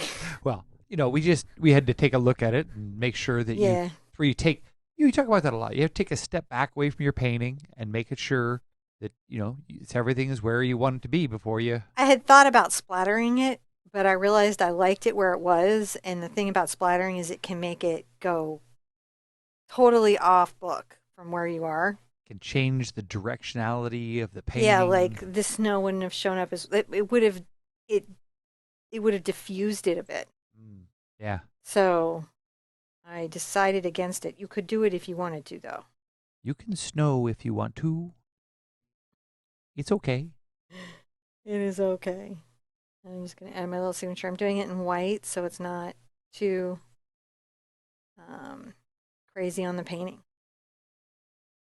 All right. Okay. Now we'll make you big, and then Make we'll me talk. big, and then we'll talk about what's next. So that was amazing. I loved doing this with you. I so appreciate you choosing this painting to paint and you spending the time with John and I to Mm-hmm. create it. It was I fun. I hope you had a wonderful time. If any of the tools that you saw on this show were of interest to you, you can check the description below to the materials list and where the traceable is. There's also a link to the website, and you can go into my art store and find all those materials there. But everything I use, I try to use from big international brands. So you should be able to find similar brushes or the same brushes where you're at. Um, I'd also love if you would share with me your finished painting. If you're like up for sharing it, you're willing to share it, I would love to see it. I've got a dedicated group on Facebook, the Art Sherpa Official, and it's a closed group. We curate everything. It's very friendly. Nobody's mean, and it's a good place to share your tutorials that you do with me. I'm also on all the social media. I'm not on Twitter anymore, which is I guess now X, but I'm on Pinterest and Instagram and Blue Sky and TikTok. So if you're there, don't get a new social media to follow me. But if you're already there and you happen to think of it, go ahead and follow me, and then you can tag me in and share in those places as well. I always check all my social media like every day. Oh yeah, Threads too. Mm-hmm. So many social So medias that I'm on. you got a Just few. check where you're at. If it's a good social media, I probably am on it, and you can share with me, and then I get to see it, and that just makes my whole week is seeing your paintings and hearing your art stories and how it went for you. Yeah. So that being said, I hope you had a wonderful time. I want you to be good to yourself, be good to each other, and I will see you at an easel real soon. Bye bye.